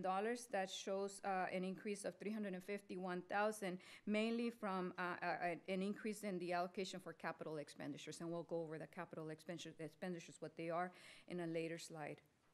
With regards to recreation, we're budgeting $1.4 million. That shows an increase of $228,000, mainly in temporary salaries. That's $197,000 increase in temporary salaries and benefits to staff the sports pavilion. So just a higher allocation. For the library, you're going to see an increase of $708,000. We're budgeting $1.3 million. And the increase is due to we're allocating the funds for the demolition of the library, $670,000 for that. Economic development, we're budgeting $410,000. That shows an increase of $94,000, and mainly due from salaries that were previously allocated to the successor agency, which are now have to be absorbed by the general fund. Blight elimination, $48,000. Which has been the average the past 2 years, and that's the amount we're allocating for next year as well. Transfers out, we're budgeting $364,000. That's for other post-employment benefits for next year. So in total, we are allocating $31.1 million for expenditures, various departments. With regards to the fund balance, reserved and designated, we are projecting a beginning fund balance of $13.6 million. Then we have operating revenues and operating expenditures of $30.4 million. To that amount, we're also deducting the $670,000 for the demolition of the library building. That's an expenditure that was approved by council this year out of fund balance, leaving us with an ending fund balance of $13 million. Per the city's financial reserve policy, we are required to establish, dedicate, and maintain reserves annually to meet known and estimated future obligations, and those are the various liabilities that we have to reserve funds for. So we have done that, and out of the $13 million, we allocated $3.1 for economic unknowns. That's the minimum 10% required by our policy. We have also allocated $1.5 million for accrued leave liability, which is pretty much what our liability is within the general fund. We have allocated $4 million, designated $4 million for vehicle and major equipment replacement. And our goal within this one line item should be approximately $15.8 million, which is the amount equal to the accumulated depreciation of our capital. So we need to build up to that amount because our equipment is getting old and we need to replace it at some point in time. For Crookshank, as you know, that project is estimated to cost anywhere from $4 to $6 million. We have within the budget allocated $4 million, and we have also within fund balance designated $1 million for a contingency should the cost be higher than the $4 million we put in the budget. For building replacement, we have this year allocated $3.2 million out of the fund balance, and that building replacement can be either one of the ones being considered, whether it's the police station or the library building or any other building, city building. So it's $3.2 million. That's an increase. I believe last year was $2.5 million, so that's a $700,000 increase from in that line item. Letty, on the Yes, on the accrued leave liability, the $1.5 million. $1.5 million. That has to do with that's still. Are we still talking about GASB 45? No. This is as employees leave and we have to pay out their accrued Okay. vacation Got it. and Got so it. on. That's what that is. In total, so revenue stabilization, we have an additional $200,000. So we have designated our fund balance for the various potential liabilities that the city might be facing, and therefore we have $13 million in that, as required by our financial reserve policy. Okay, with regards to capital requests from the various departments, the total amount requested by all the divisions within the general fund totals $11.3 million. Due to limited resources, we evaluated the priority and the urgency of the capital requests within the city as a whole. Capital requests were evaluated to determine whether it was a safety need, a legal requirement, or to improve customer service. As a result of our review, we are recommending $8.8 million for general fund activities, of which $5.6 million will be from the general fund and the rest of it will be from the other sources listed here, impact fees, asset forfeiture, Stone Garden State Grant, and the 07 bonds. So 8.8 being recommended with this budget.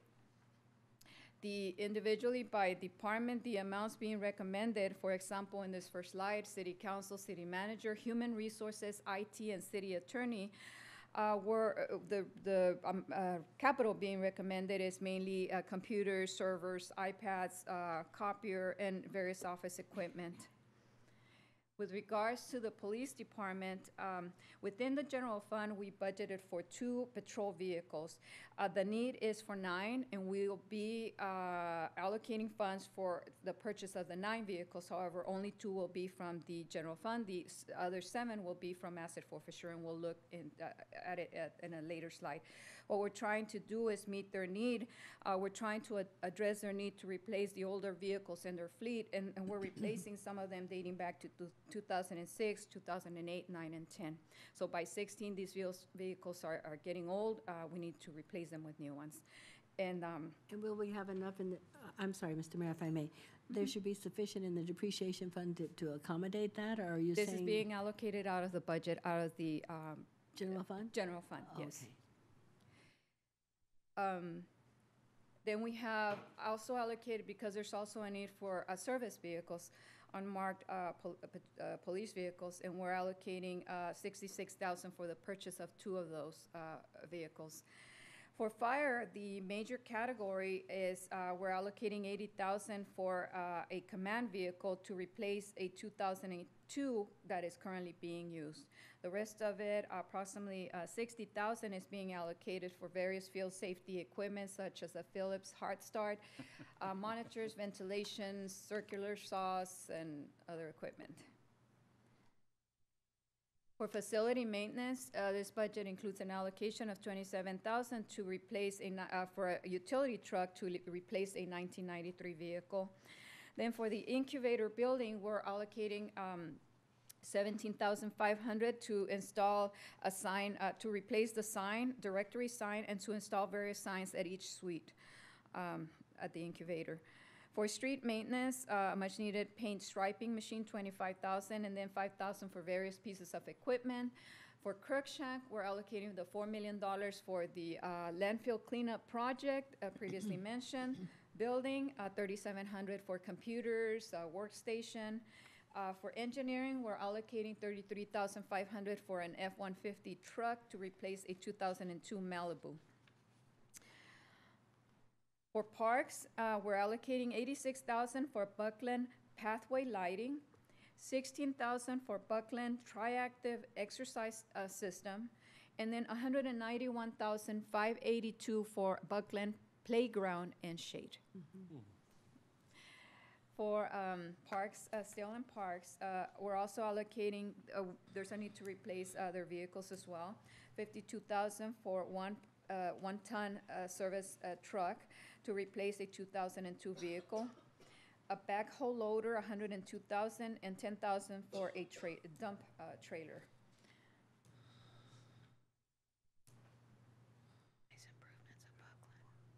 For the community center, we're budgeting we're allocating $15,000 to meet various storage needs. Then the skate park, freezer combo, $9,600, and then some snack bar items. For the library, major item, the $670,000 for the demolition of the library. Demolition of the library and a printer, and then a printer for economic development. So the total amount being allocated out of the general fund is $5.6 million in capital. Now, from other funding sources, we're allocating $3.2 million, and of which it's for general fund activities, but it's coming from other funds. And the first one listed here is asset forfeiture, the total amount of $722,000 to replace vehicles, safety equipment, Spillman software, furniture and fixtures, safety vest. And then the two items here, the computers and the telephone system, the amounts being listed here is it's the first year payment of a 3-year lease. It's a lease where at the end of the lease, we're gonna be purchasing the equipment for $1, but we have stretched the paying of the equipment over 3 years. Oh, go ahead. Oh. I was going to ask about the telephone system. Is that for dispatch, or is that That's for the whole Building wide. department. The unit. Yes. I'm sorry? That's building wide. Okay, and then how does that complement what we have existing right now, or planned upgrades for the rest of the city with regard to the phone system? The replacement, isn't it? Well, this is to this building alone. This is really almost our oldest telephone system, I believe, Chief. So we were holding this off based upon what we're gonna be doing at the police station building, because that seems to be going out farther. We can't wait any longer. We're gonna have to replace that phone system. So it'll be their system, but quite frankly, I think we'll be looking at how that works as to what we start upgrading other buildings that are pretty old. But this is probably our worst case scenario. So we're starting with the police station. The two things that I had listed here in terms of council priorities for me is the phone system upgrade, just citywide. What we have right now is it's not very good, and then also any kind of IT upgrades that we can look at, and it looks like there's plenty of those that are being recommended. So refresh my memory, state that again. This phone system is a 3-year lease for police station? Yes, Yes. Okay. police It's headquarters. just police, right. And dispatch. Well, the entire building. Okay, in the entire building. Yeah, Ms. Salcido, can you give me a comparison in terms of the asset forfeiture money, as far as where is that trending in terms of 2014, 2015? Where's that number? The 700,000, is that trending up, down, or is there even? I don't have my other document, and I'll be presenting the detail of the asset forfeiture, the rest of the expenditures in the next presentation, but it's pretty much the same thing. We are spending more money this year, but in the past, we have purchased vehicles, safety equipment. I know I recall seeing furniture and fixtures in this current year budget, so yes.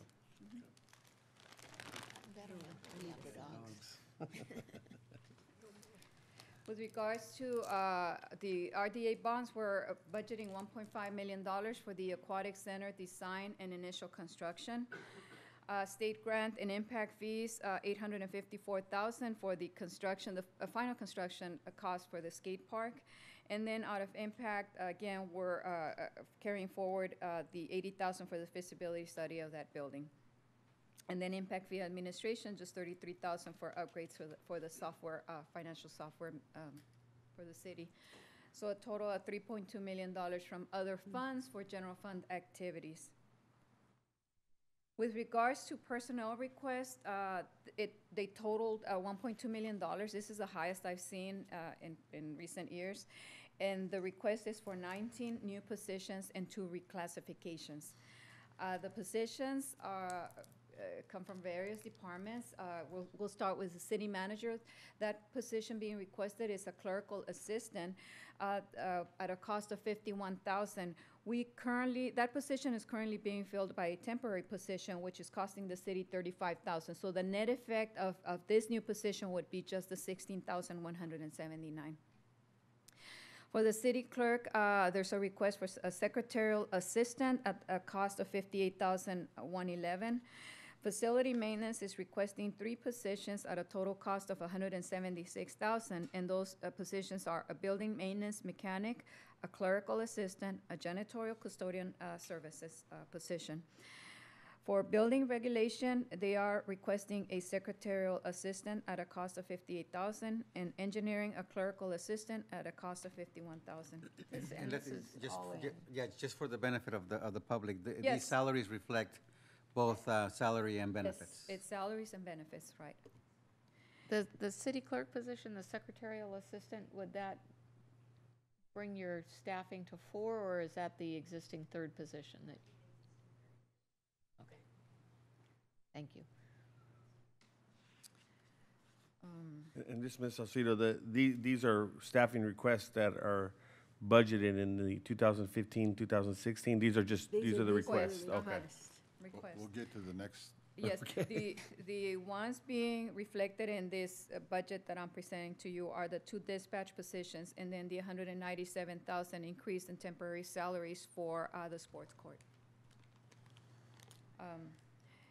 For police, we received a request for a police ID identification technician and a community services officer. There's also a request for police sworn officers at a cost for each one of $98,628, and a total cost for the 4 officers of $394,000. For communication, there's a request for a public safety dispatcher 1 and a public safety dispatcher 2, cost of $48,000 and $54,000, respectively. Then parks, we have a request for park maintenance of $54,902. And for recreation, community center, youth center, adult center, sports core, and special events, half a secretarial assistant position for a total of 3 positions, and each one costing $29,000 each.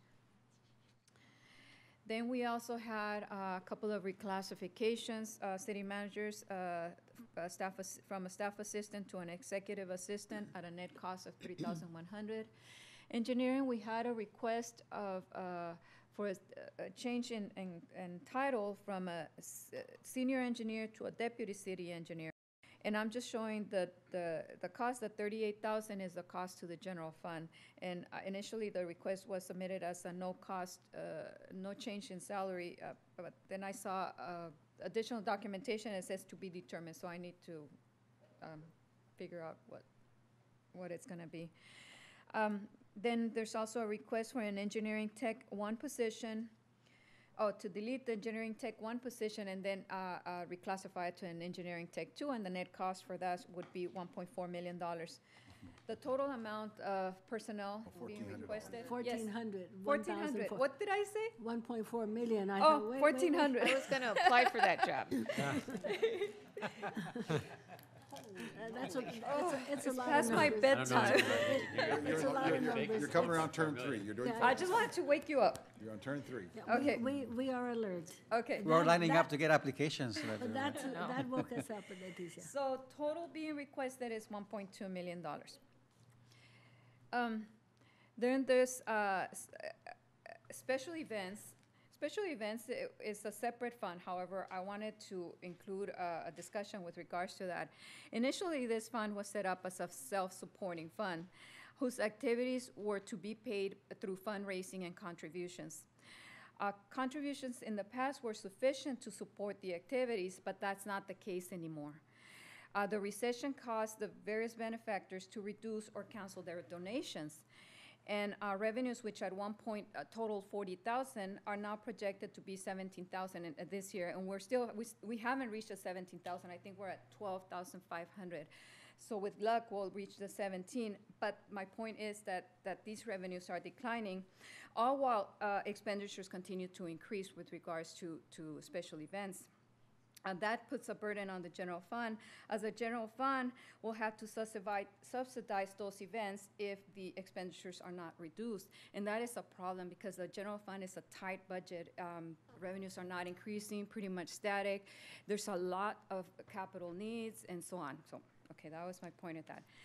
In contrast, I'm sorry, I missed a slide. So with regards to special events, we started out in fiscal year 14, we ended up with a negative balance of 3,800. Projected, if we get the 17,000 in revenues this year, our fund balance would be negative 21,900 this fiscal year. And then with the amount of requests being made for next fiscal year in this fund, the ending fund balance would be 104,000, and that's the amount that would have to be covered by the general fund. Yow. 104? Mm-hmm. Wow. With regards, now in contrast, with sorry, regards. Leti, can you yes. go back to the special events? So, out of these special events that we talk about is the Mardi Gras, It's the Mardi Grito, Gras, El Grito, and Christmas tree lighting. What about the Imagine Awards? That doesn't come out of this? So just those 3 events we're projecting, it all cost us about $40,000. Okay, so so it's not the 4. It's not the 104. It's the 40,000 that we earmarking for those 3 events. Okay. Okay. Yeah. And then, by the way, that covers everything. It covers, so there is no monies for specialty, Nothing else. like the Joan Jett things that we No. did back in 2008. All right, thank you. Now, in contrast to that, in contrast to the contributions that the city is receiving, this is what the city is giving. The city issued contributions have increased over the previous years. This is total contributions, all funds, and it has increased. For example, in 2013, contributions were $36,790, and then in fiscal year 14, contributions increased to $95,000. Again, this is all funds, not just the general fund. Then in fiscal year 2015, those contributions increased to $134,000, and so on. With limited resources, that puts a strain on the general fund. And these are the various organizations that that the city provides funds to. But Ms. Alcide, Yes, but sir. that is all funds, that's not just Yes, general that's all funds. That's why you see funds. Catholic, so I don't want to I was confuse going to that. say, Right. I was thinking this is some CDBG money here. Yes, if you Well, want to. pull that out for us. Excuse me? Then for me, it would be best to subtract that out so I would know what the general fund is. I think what I wanted to do is, and I have that, I'll Okay, provide that to you. that's But what another I slide. wanted to see is the city is contributing to our community, and this is how much it is. All funds. Yeah, Overall. overall, Okay. right. If you want to see individually, by department, That's the way, this is the first slide, city council, city manager. If you want to see it by total general fund, we've increased from 10,000 to 40,000 within the general fund. Then we have asset forfeiture, 25,000 in 2016, HUD entitlement. We have Catholic Charities and Woman Haven, and CDBG is Woman Haven, and so on. So this is individually. In total, those are the amounts. 2,000. Okay. Okay. Let's do a point, you see. I'm sorry, was the Chamber of Commerce, our sponsorship of the Chamber of Commerce there? Yes, that's in there Where at is that? 3,000. How much is that? Some of it is. The chamber membership, that's actually in memberships. Am I correct? Manager, Well, the air I think it's the I saw sponsorship. 3,000 somewhere. Yes, that's actually within the council budget. Oh, economic development. And that's $3,000. But There that it was is. But that was 2015. then, no, I think. You were there. No, here. Yeah, I was just on the screen just now. But it was Let me see at the front. Go, The go one back at the one. front. Go back one. This There you one. go. It's right there. Oh, I can't see it. Chamber sponsorship, Chamber 3,000. sponsorship, there it is, 3,000. That's us. Okay.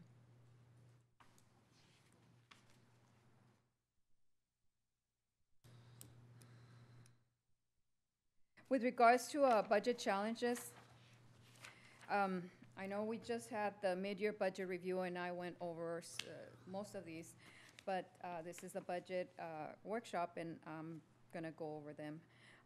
With regards to challenges, we have our capital projects. There's a need to build a new police station, a new library building. We have the Crookshank landfill cleanup, which is in progress, and then we're building a new aquatic center. With regards to capital projects, the police station and the library building, and again, we're providing to you here the cost of $12.6 million. This is just an estimate, rough estimate, before a study is done. The cost for the police station, 12.6, the cost for the library building, 8.6 million. We're currently conducting the feasibility studies to determine the needs and the building requirements that will address those needs, as well as to determine what a more realistic cost is to construct these facilities. We have money set aside for a capital project, and the potential use could be either the library or the police station, and we have $9.2 million for that endeavor. The $6 million is from the RDA bonds, and then 3.2 is the general fund reserve that we just mentioned in the other slide. Additionally, we have for the police station $1.1 million in police impact fees that can be used toward that building. Again, the challenge here being that we have two buildings and we have limited resources for that endeavor. With regards to Crookshank, the cost estimated $4 to $6 million. We have $5 million between the amount allocated in this budget and then the amount in fund balance. But if there's any cost overruns, that will have to be covered by the reserve and the general fund.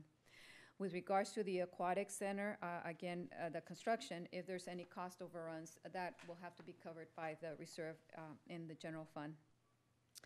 With regards to CalPERS evaluation, we have received the report dated October of 2014, which from CalPERS that provides the rates for the next 5 years.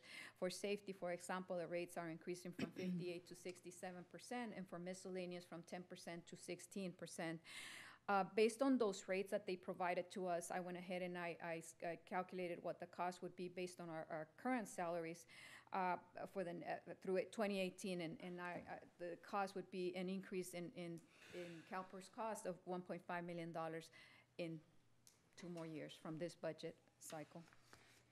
Letitia, Yes, question. sir. Does that 1.5 million, does that include the budget item that we've discussed on salaries? Or is that the old scale? I think this is the old scale. This is the current scale. Okay. Current scale we're currently at. Yes. Okay. For the aquatic, okay, so that was CalPERS, 1.5 million increase in the next 2 years. That means that we have to come up with an additional 1.5 million in revenues to be able to cover this. With regards to the aquatic center, which is expected to be completed fiscal year 17, fiscal year 18, I did a review of three other cities to kind of determine what the cost would be for the city based on what their revenues are and what their costs are, and scaled it down to our size of operations. The cost was approximately $700,000. I then calculated that, you know, if we're optimistic, we're gonna get $100,000 back in revenues. That means that our operations are gonna go, our operational expenditures are going to increase within the general fund by $600,000. That $600,000 combined with the $1.5 million in CalPERS, that means that within the next 2 years, we need to come up with an additional $2.1 million to be able to cover just those two things. And the assumption for the aquatic center is it's operating how many months out of the year? My assumption is that was a year. If we want to cut that in half, No, yes. that we're yes, operating at yes. 12 months, year-round. Yes, I just said year-round, it's 700,000 Okay. expenditures. Okay. So between those two, the total cost would be $2.1 million. That means that we need to come up with an additional $2.1 million in revenues in the next 2 years to cover those two expenditures. That's not including any negotiated salary increases, CPI increase in operations, or deferred maintenance.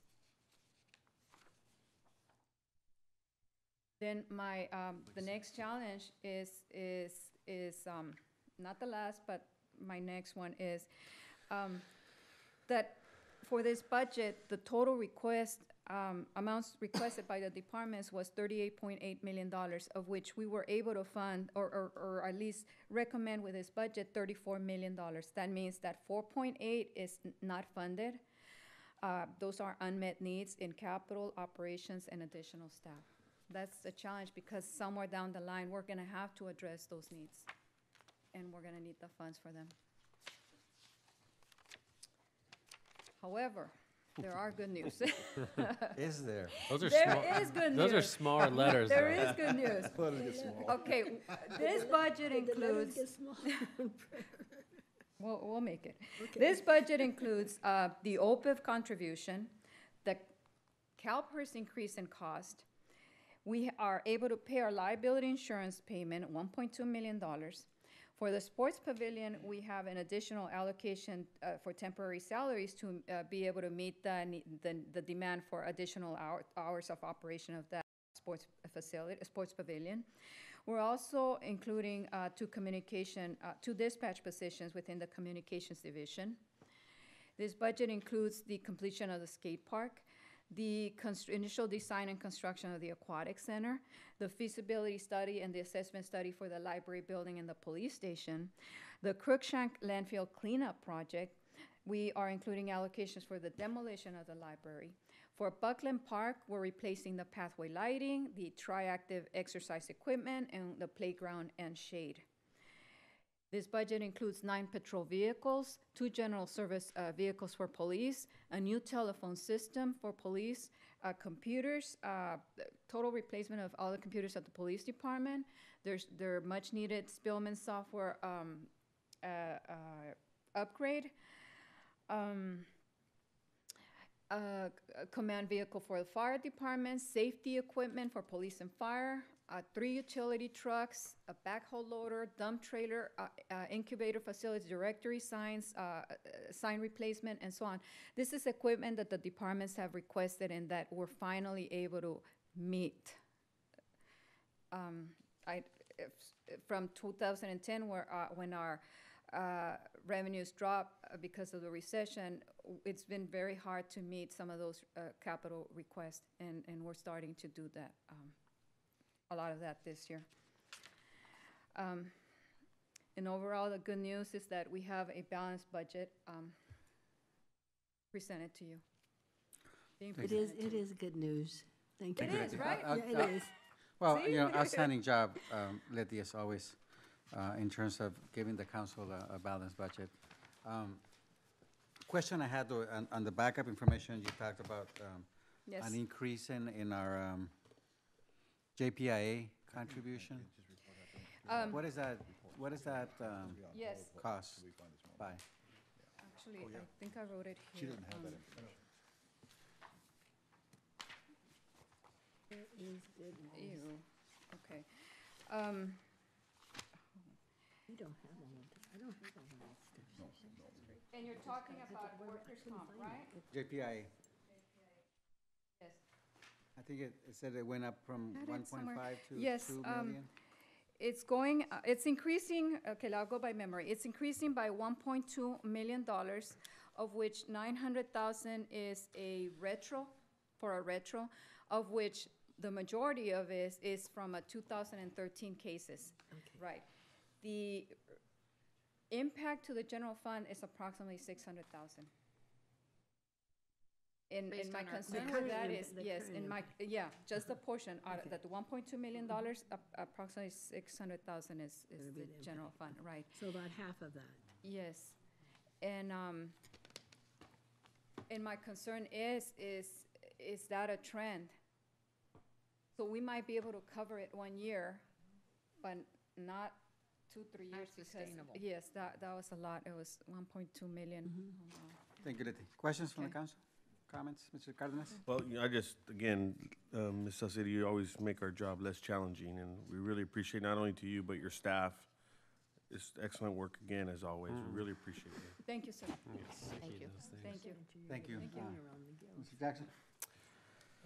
I think we say this every time, outstanding job, and appreciate you and your staff bringing a balanced budget, and I don't think every city in this county can say that, so we certainly appreciate you and your staff. Thank you. Appreciate it. That's our Ms. Sanders? Thumbs up, bravo. We just need you to come up with more money, Letty. Yeah. If you can just find us like another 4 or 5 million, we'd be good. What's up with that? Just come up with more money. Thank you, Letty. The great news, but we also, it's very clear to see how many unmet needs we have in the city, and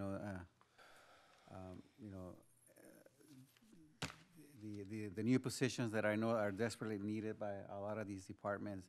The police department still has the same number of officers now than we did. How many years ago, Chief, you mentioned?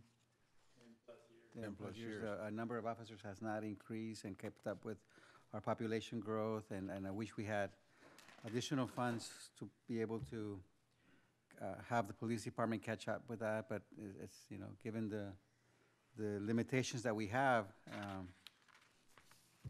to do the best we can. So. Mayor, if I may, there's, Ms. Salcedo did a wonderful job, and then I did a 4-hour review with her on this presentation that we went through, so I'm very clear on it. One is, without the strategic plan, we could not do it this way we do this. We would have to grind on this night after night with you. Your strategic plan has told us where to go and what to do. Also, not only are we over $2 million short from our 2007 budget, we've never gotten that back. We're creeping back up slowly. As the paper, I use the analogy, we're bleeding upwards. We're also missing $6 million from the redevelopment agency. That used to pay for a number of the things you used to see up there on parks and such. That's coming out of the general fund. So you're not missing $2 million, you're missing $8 million. But staff's moving forward, and we put them in the priorities of those issues of safety, legally required, and improving customer service. You notice we don't get much down into any of the niceties that you might be increasing it, enhancing just operations. We're just trying to get to those top 3. And by the way, we've been able to do that. And we're always looking for other opportunities to address those other issues. But we think we put them in the right order, and that'll address those 3 issues. Yeah, and I want to say about our special events, and I know that $40,000 it's a lot of money. However, the 3 events that we do, the Christmas lighting celebration, the Mardi Gras parade, and the Grito, that benefits the entire community and provides entertainment and joy and pride from all our citizens, and brings a lot of people from other parts of the county and Mexicali for these events. So I think they're important, and I hope that we continue to find a way to fund and continue to fund those events, because I think that they're important for our community.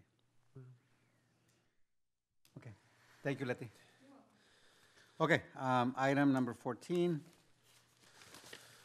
is the recommendation by myself and Councilmember Walker to approve the firm of Procopio, Corey, Hargraves, and Savage to do the independent legal study that we talked about earlier today, and we talked about the scope of services and what we're asking the consultant to review, give us some recommendations, legal options that might be available to the council. As you can see, it's not a firm fee. It's a range from $5,000 to $10,000 based on an hourly rate of $375 and $350 for the attorneys that would be touching this review. And we're recommending that the council approve this. Any questions from the council or Ms. Jackson? For some reason, I had a recollection that we had raised that top end number to 15. Was I? No. No. Oh, perfect. Then we're good at 10. Sorry. Yes. Thank you. Thank you, Mr. Jackson, for that. Hopefully the questions law from firm the won't audience? see this I know recording. this is a matter that was important to a lot of people here. No? Procopio, Corey, Hargraves, and Savage. It's listed on the agenda. Yes. Would you be able to just elaborate a little bit on what the scope is that you've given them to address some of the questions and items? Thanks. Can we? Yes. Can we, Ms. I think you could broadly go over it. Okay, I'll let you start. Cheryl.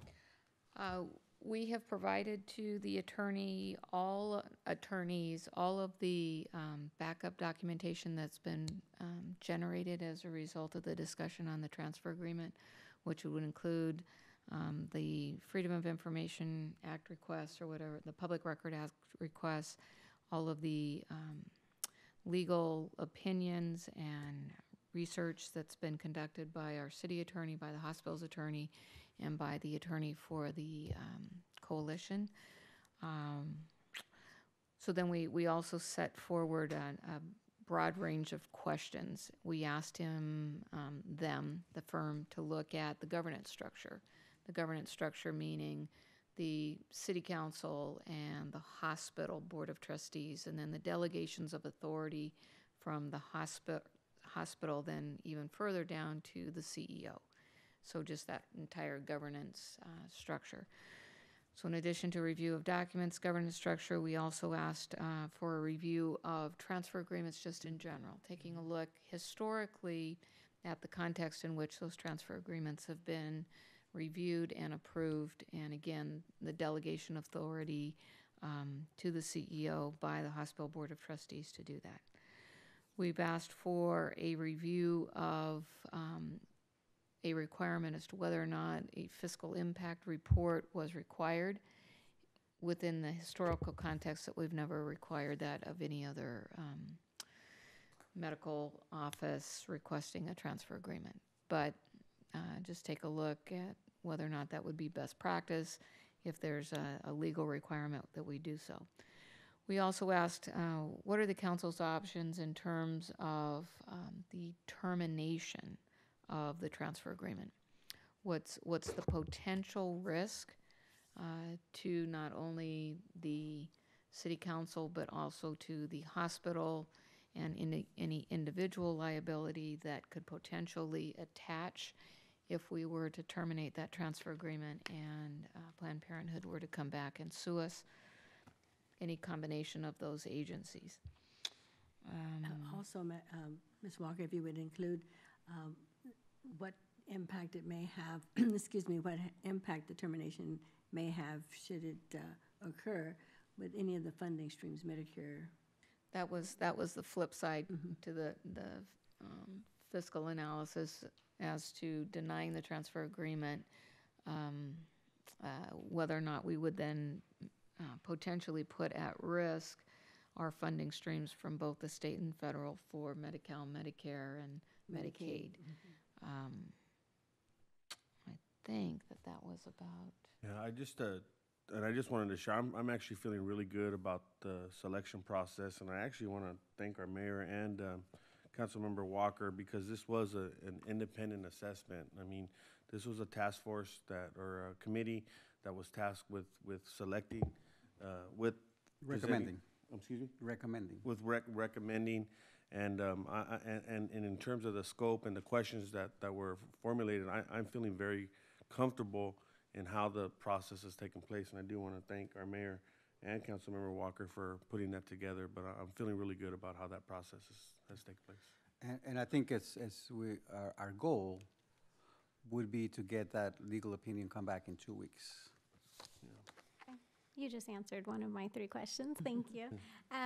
The other questions, and maybe I missed this because I'm a little sleepy, as I'm sure all of you are, but how did you select this particular firm? We went out and asked for recommendations from a number of different sources, and then we presented the CVs to the council, and a selection process was made. Okay. And then since it's been an issue that keeps getting brought before you, are you going to have them comment to you or give a recommendation to you on the alleged Brown Act violations? No. That's not part of the scope that we have. And again, Okay. as I mentioned during public comments, the hospital is preparing a response to the alleged Brown Act violations. The hospital feels confident that they have not violated the Brown Act. All the allegations, all the incidents that were identified are being answered. Okay. To the people that provided that request, which is the Alliance for Freedom, I believe it's where the letter came from. So they will be responded to. I think that letter, once it goes out, it becomes a public document for anyone to be able to see. Okay. And will you just remind me, did you say that was being sent out this coming week, or when did you say? I think it was sent.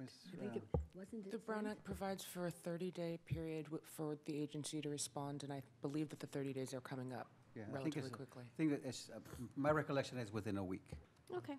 All right. And Thank you. Yeah, Mayor, and could we share, and I want to be very careful, but I know that that we would have some sort of response in 2 weeks, but could we maybe share a little bit on how that response would be communicated to the public, or is that Well, appropriate to share Well, at this I time? think that we have to look at that Okay. and then decide what action we want to take. We want to be as transparent as possible, and we will be as transparent as possible, but we also have a legal responsibility. So we'll be discussing that. So as a matter of fact, we're planning to adjourn this meeting to April April 15th 15th, right? Yeah. for a special meeting. Special meeting. What did you say, April 13th? Well, we're hoping to get a response back by our next council meeting, which is in 2 weeks, April 21st. We're adjourning this meeting to April 15 to get an update from the attorneys. So if I could clarify, and I know things could change depending on when they actually get all their answers back to you, but is the projected timeline then that April 15th you would hear in closed session what their answers to your questions are, and then at the April 21st meeting you would report publicly on the findings? Okay. Yes, that's the intention. Well, I think that we want to be very clear, though, that the meeting, the intent of the meeting on the 15th is to get an update from the attorney Okay. As to how much they've as accomplished. to the status of, So it's just an update, it's not necessarily their final report on their findings? Correct. Okay. Especially because, there has to be an opportunity that as the findings come forward, if that may in fact generate additional questions. So I think that our intent is to have the meeting on the 15th and to have the report available to the council in final form on the 21st. But again, those are kind of fluid dates depending on the attorney's findings. Okay. All right, thank you. We Thank look you. forward to Any other hearing back. questions? Well, Thank you. and I also want to stress that because there have been so many threats of litigation, there could be portions of this report that are absolutely not disclosed in public. Okay. All right, thank you. Thank you. But they will be addressed to whatever attorneys then have made those allegations, On the Brown Act? Yes. well, or whatever she's referring to. Oh, you have two different subjects there. Yeah. There's two different The subjects. Procopio report, I think, Is let's right. call it with that. Yes. That's your question. Yes. Is the Procopio report what will be disclosed. And I think you just answered, it depends on what is in that report. Should there be an issue of litigation that the city needs to deal with separately, that may not be disclosed for the simple reason of litigation. Right, okay. We don't know what's in it. This is I think Ms. Walker's trying to be as clear as possible, as we don't know what the report's going to say. Okay, But be assured that we'll be as transparent as we can. okay, we appreciate it, thank you. Thank you. Any other questions? Okay, so a motion by Jackson, second by Walker, please ballot. Okay, next item has to do with the initiatives that I presented to the council. We had asked the council members to nominate people to serve on the business improvement initiative and review of all of the business practices in the city. I heard from Ms. Walker, heard from Ms. Sanders. If you're not ready for that, that's okay. It doesn't really require an action of the council. They're individual council appointments. So if you can please, if you're not ready today, if you can please submit your names, your appointments to the city clerk as soon as possible so that we can move on these initiatives, so that you have one appointment on the business improvement and 2 appointments on the El Centro 2050 vision. And just if anybody's interested, my 2 for the visioning are Anastasia from Richard Pata's office and Sarah Griffin from the food bank. And then for the business initiative, friendly business climate, as Chris Moore from Rabobank. Ms. Sanders, you want to share? Yes, I would be happy to, Mr. Mayor. For the business, for myself, it was Milt McShane from Our Photo. And for the visioning, I put forward 3, and certainly that's up to your discretion, Mr. Mayor.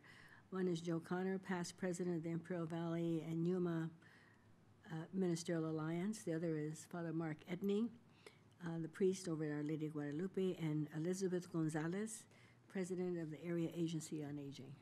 Well, if you can submit your first 2 preferences to Ms. Caldwell, and then if there's room, then we can maybe entertain the adding a 3rd one. But for right now, it'll be 2. I'll mark it A and B. May I mark A and B on it?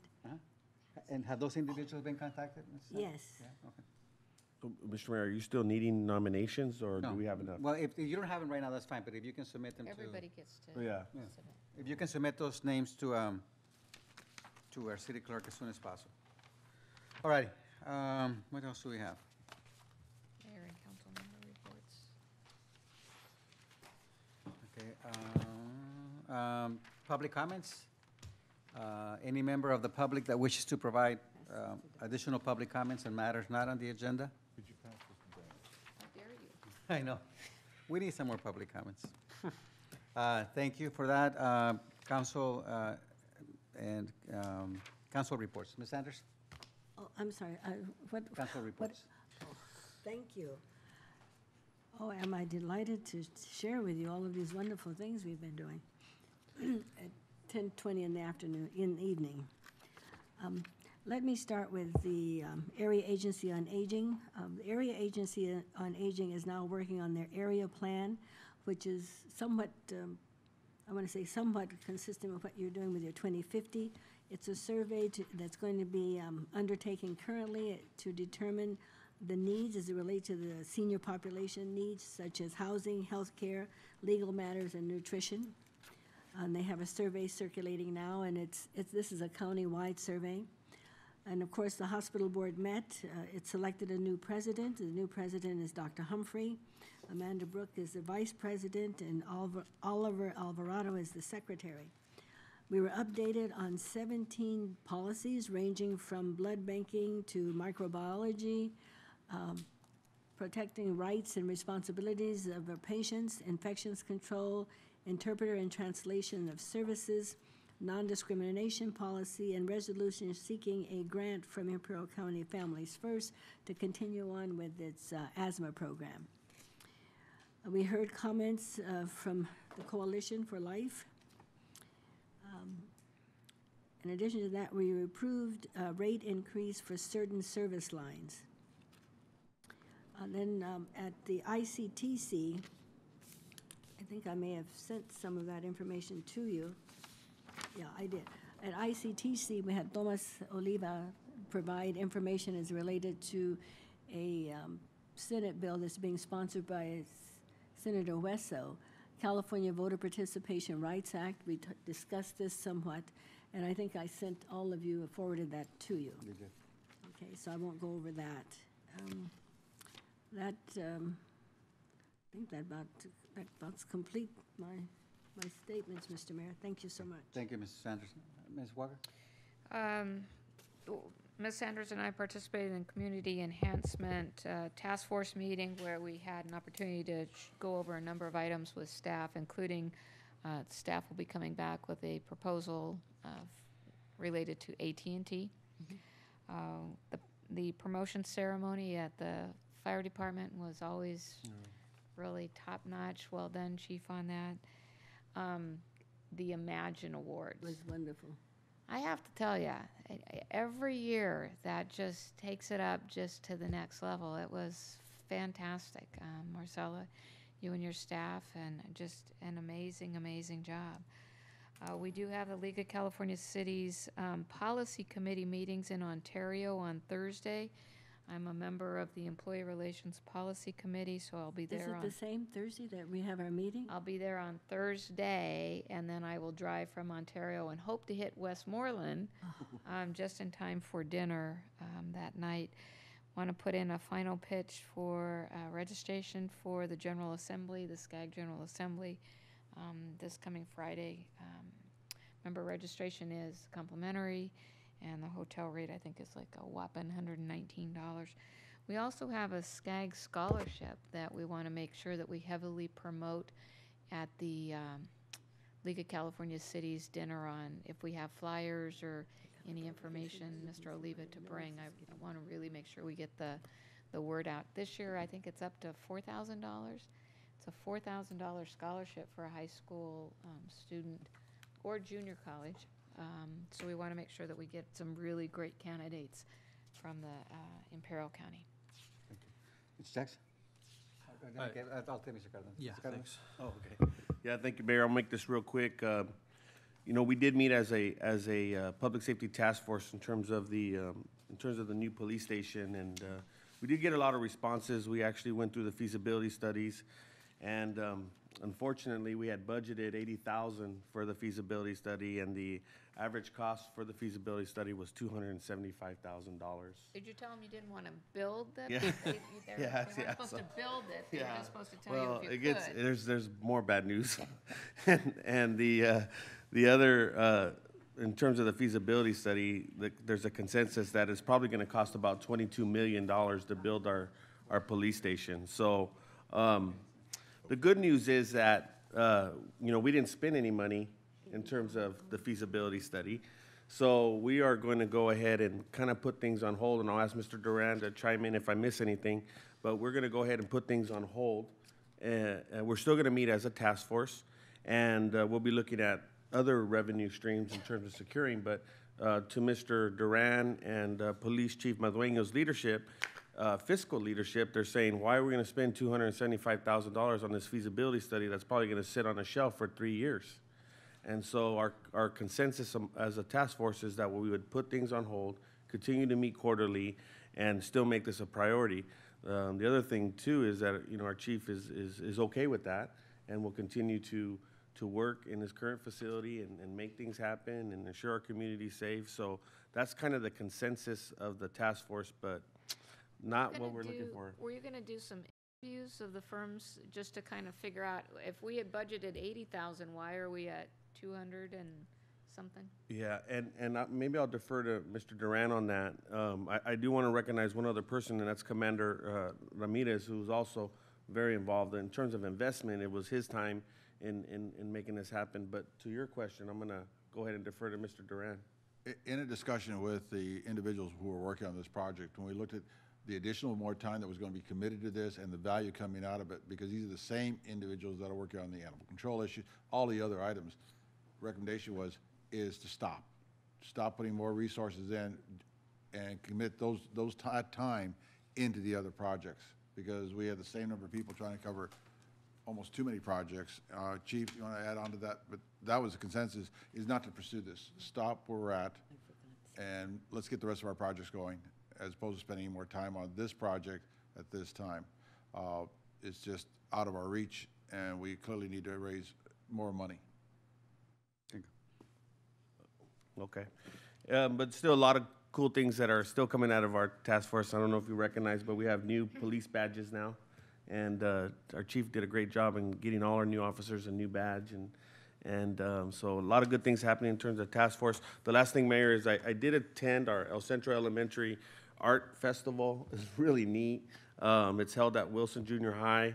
And we have a lot of talent in our school district. So El Centro Elementary District let me kind of steal some artwork from them, and I told them that I'd be giving this to you. So on behalf of El Centro Elementary and the art festival that they had last week, I'd like to present you this artwork from a student. It's student created from El Centro Elementary.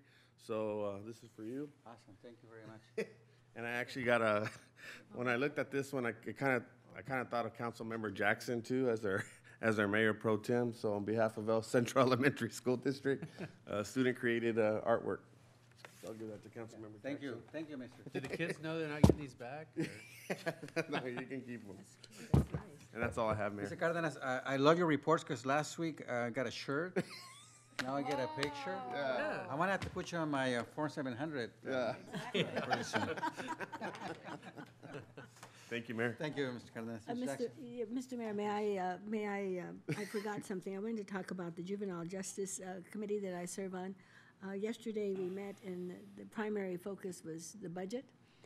Most interesting was the number of juveniles that are now entering into an arena that I'm going to categorize as mischief makers.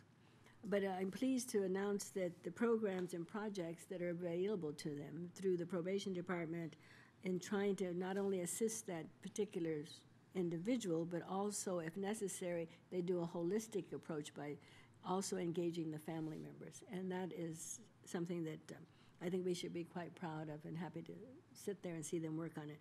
One of the things that I found a little bit disturbing and alarming was that statistical data seem to indicate that many of the young people look at the two prisons that we have here in the county as a model for them to emulate. And I thought, that seems to be going backwards to me. So Chief sits on that Centinela Advisory Council, and so does Mr. Cardenas. And so what we're hoping is that when you go there, you begin to at least explain that and see if there's something that could be done with the correctional officers or with that complex that might try to deter that kind of behavior and activity from some of the students. I don't mean the scared straight concept, but anything that might help those students realize that this is not a practice that they want to copycat on. Thank you. For every fifth grade. Mr. Jackson. Yeah, thank you, Mr. Mayor. Also attended the pinning ceremony for the fire department. Always good to see our rank and file move up the ranks. Was honored to serve as the MC of the Imagine Awards, and good job to Marcella and Deborah and her department. I think it's one of the unique things that our city does that everybody else in the county looks at and is envious of, I think.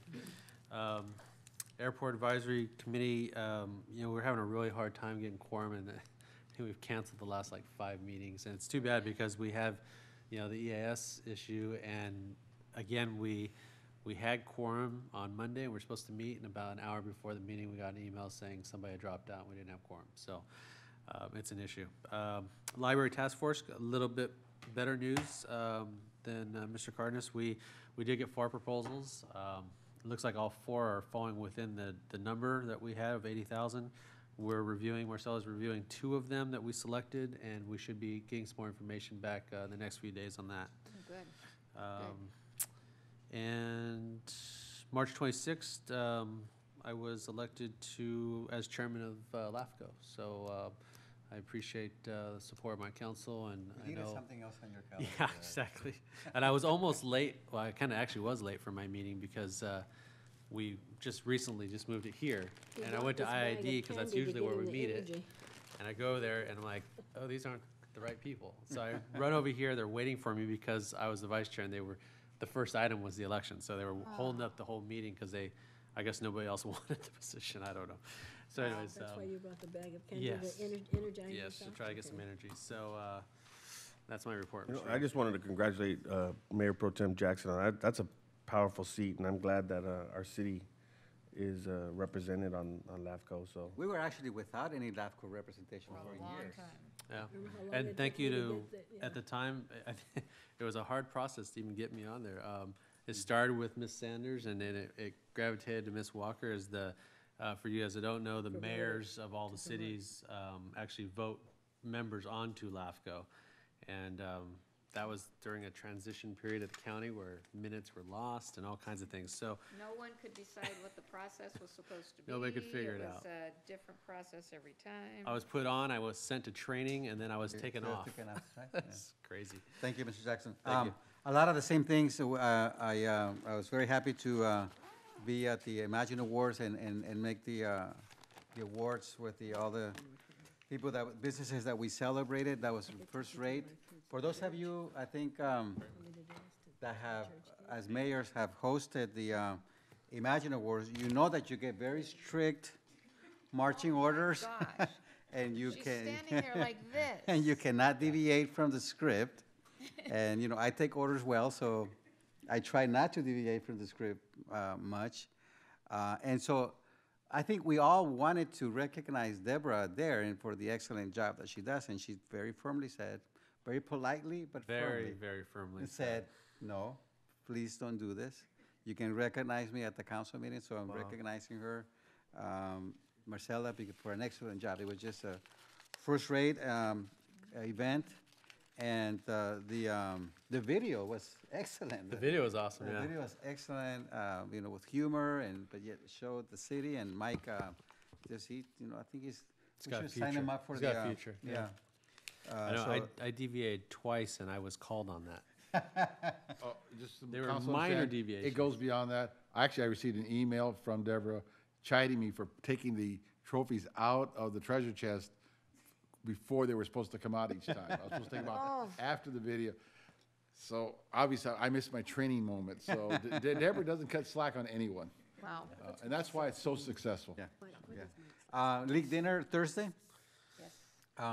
I reported earlier with, Mr. Smith was here in regards to the meeting with the head of the Public Relations Office for the state of Baja California, and their desire to link with the city to come up with a communication strategy so that citizens on this side know what communication mechanisms there are in Mexico, and that there's, you know, the stories that they may be hearing may not be true, and it's a safe place to visit and so on. I want to thank Mr. Duran and Mr. Madueño, both of them at the meeting with me just showed an initiative to get moving, and Mr. Duran made a lot of suggestions that they incorporated, and actually we may be taking this beyond just this, but develop a safety communications network with across the border to deal with emergencies such as the earthquake and other emergencies. So I thought it was a very good meeting. Thank you, Mr. Duran, for your ideas, and Mr. Madueño, but that was an excellent meeting. I also attended the pinning ceremony for our firefighters. And Mr. Duran, it was mentioned today about a May 5th meeting where, do you know anything about it? Have they, city made any official communication with us to get ready for that? Wait, the May 5th? Yeah. For which? Part of the Coalition for Life talked about meeting here on May 5th. What are we gonna do with all the shower items? Yeah. They're bringing I the have shower. no idea. I'm sorry. That came at the last meeting, and I missed that. The meeting, I wasn't here, so I don't know what that was about. Well, she Can we said- touch base with Ms. Rossflish and find out if we need to help? Okay. What we Because need it to- sounded like it's gonna happen right outside our courtyard. Diane, Well, would you maybe get we with need me? a large Maybe you got some box for information them to about put that, 'cause I the don't even. items in. She announced that they're gonna do, I said, I wasn't sure what exactly that meant. They said they're bringing like items for newborns. And they want to have a baby shower here. Okay, But is that our response? I mean, well, are we but supposed to I collect and guess distribute? That's what the mayor and I were kind of talking about during the presentation is, okay, but then what? What do we do? Okay. who then has the stuff and how does it get I'll give distributed? you Dan, get the and- contact See, I don't know what a information. role Take it to is. So I the can contact hospital her and let about them what they're gonna distribute it do. to the newborn, to the parents. So we'll talk tomorrow. I'll get that. Yeah, I heard she say it, and I thought, I'm not sure. 'Cause I know what a baby shower is, but I wasn't sure. I must miss something because what are their intent to do here and do without materials? What Yeah. are the items they bring in? Of course, they have the, what is it called? Amari Ministries, which is There's, the, Yeah, that's one. Probably should go to the Real Hope Center. Mary or Real Ministries, Hope or something, maybe. Well, I wasn't sure what the Catholic Charities, city's House of Hope. What- Role- if any, maybe we're just hosting it here in the court, I don't know. It's public area, and we just like to know when people are coming to do something, so we know we. Well, we can distribute it to some Could of put the 400 I don't know if agencies they're that we giving them work to with. us. 400 They bucks may is be the taking diapers it. in the city They manager's made it appear as though they want to show us that they really are, they're pro-life. Okay, and lastly. This is Mrs. Rothflesh idea. All right, so can you find out, Mr. Ron? Lastly, I think that the deadline for people to submit their applications for the hospital board appointments are due, or they just expired? Yesterday. How many did we get? Do you know? 6 applications. So there's a lot of interest from people on being appointed to the hospital board. I've gotten calls from those individuals, some of those individuals. The last time I was the mayor, 4 years ago, when I had some appointments to the hospital board, I went through an informal interview process, whereas it was myself, the CEO at the time, and Dr. Humphreys. We, had conversation and with people and get ideas as to what they would bring to the hospital board, and that was useful. I want to get some ideas from the council as far as a process to review those applications, and perhaps even ask Mrs. Sanders, who also sits on the hospital board, and I to be part of this, but maybe get some thoughts from you as to what kind of process should we follow before I bring those names to you. Okay, So ideas. okay. You're not looking for ideas Now? tonight, are you? Okay, next week, next council meeting. I was There's a pause there. I was like, are you wanting them now, or? Yeah. Okay, so at the next council meeting, we'll come up with your ideas and processes. It's late then. Yes, And, All right. and remember, the way the ordinance is written is that if 2 members of the city council serve, they have Yes. priority to Yes, serve. yes, exactly. All righty, so we'll talk about that at the next council meeting. Anything else? I will announce that I will not be at the next council meeting because I will be in Washington DC attending a conference, so, We'll miss you. thank you. Okay, anything else? Travels. Meeting, actually, we are adjourning our meeting to 15th? April 15. At noon. No, I thought, Noon? no, I can't make Wasn't it it at noon. 11 or something, or 10? Let me check my calendar real fast, please. Tell me. I don't even know. I thought we said early, but I'm not Sorry. sure. Hi. See you on Thursday, Tomas. Thank you. No, I can't make it at noon. It's gonna have to be at 5 o'clock or either, I'm free after 3. Can we do it early? Yeah, anytime after 3. No, I mean, do you have anything before lunch? Like at Oh, in 9 the or morning? 10? No, Yeah. in the morning we can do it. Because I've got something in the afternoon. Oh, what time, could you do it at 10 It's a Wednesday. or 9? I could do it at 9 or 10. Me too. Okay, 9 or 10.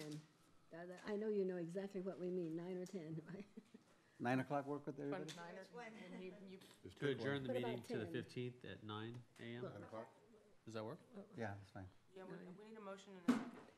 So there- move, Second. so move to adjourn to April 15th at 9 a.m., I'll second. conference room A.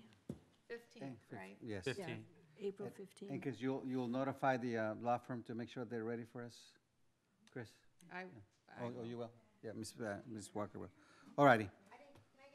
Yeah, it was Sanders and Jackson. Sanders. Motion by Sanders, second by Jackson. Okay, all in favor? Aye. Aye. Okay. Okay, we're done. Thank you. Oh, gosh, I am Good Lord. tired. Did you notice that this meeting said we were going to be done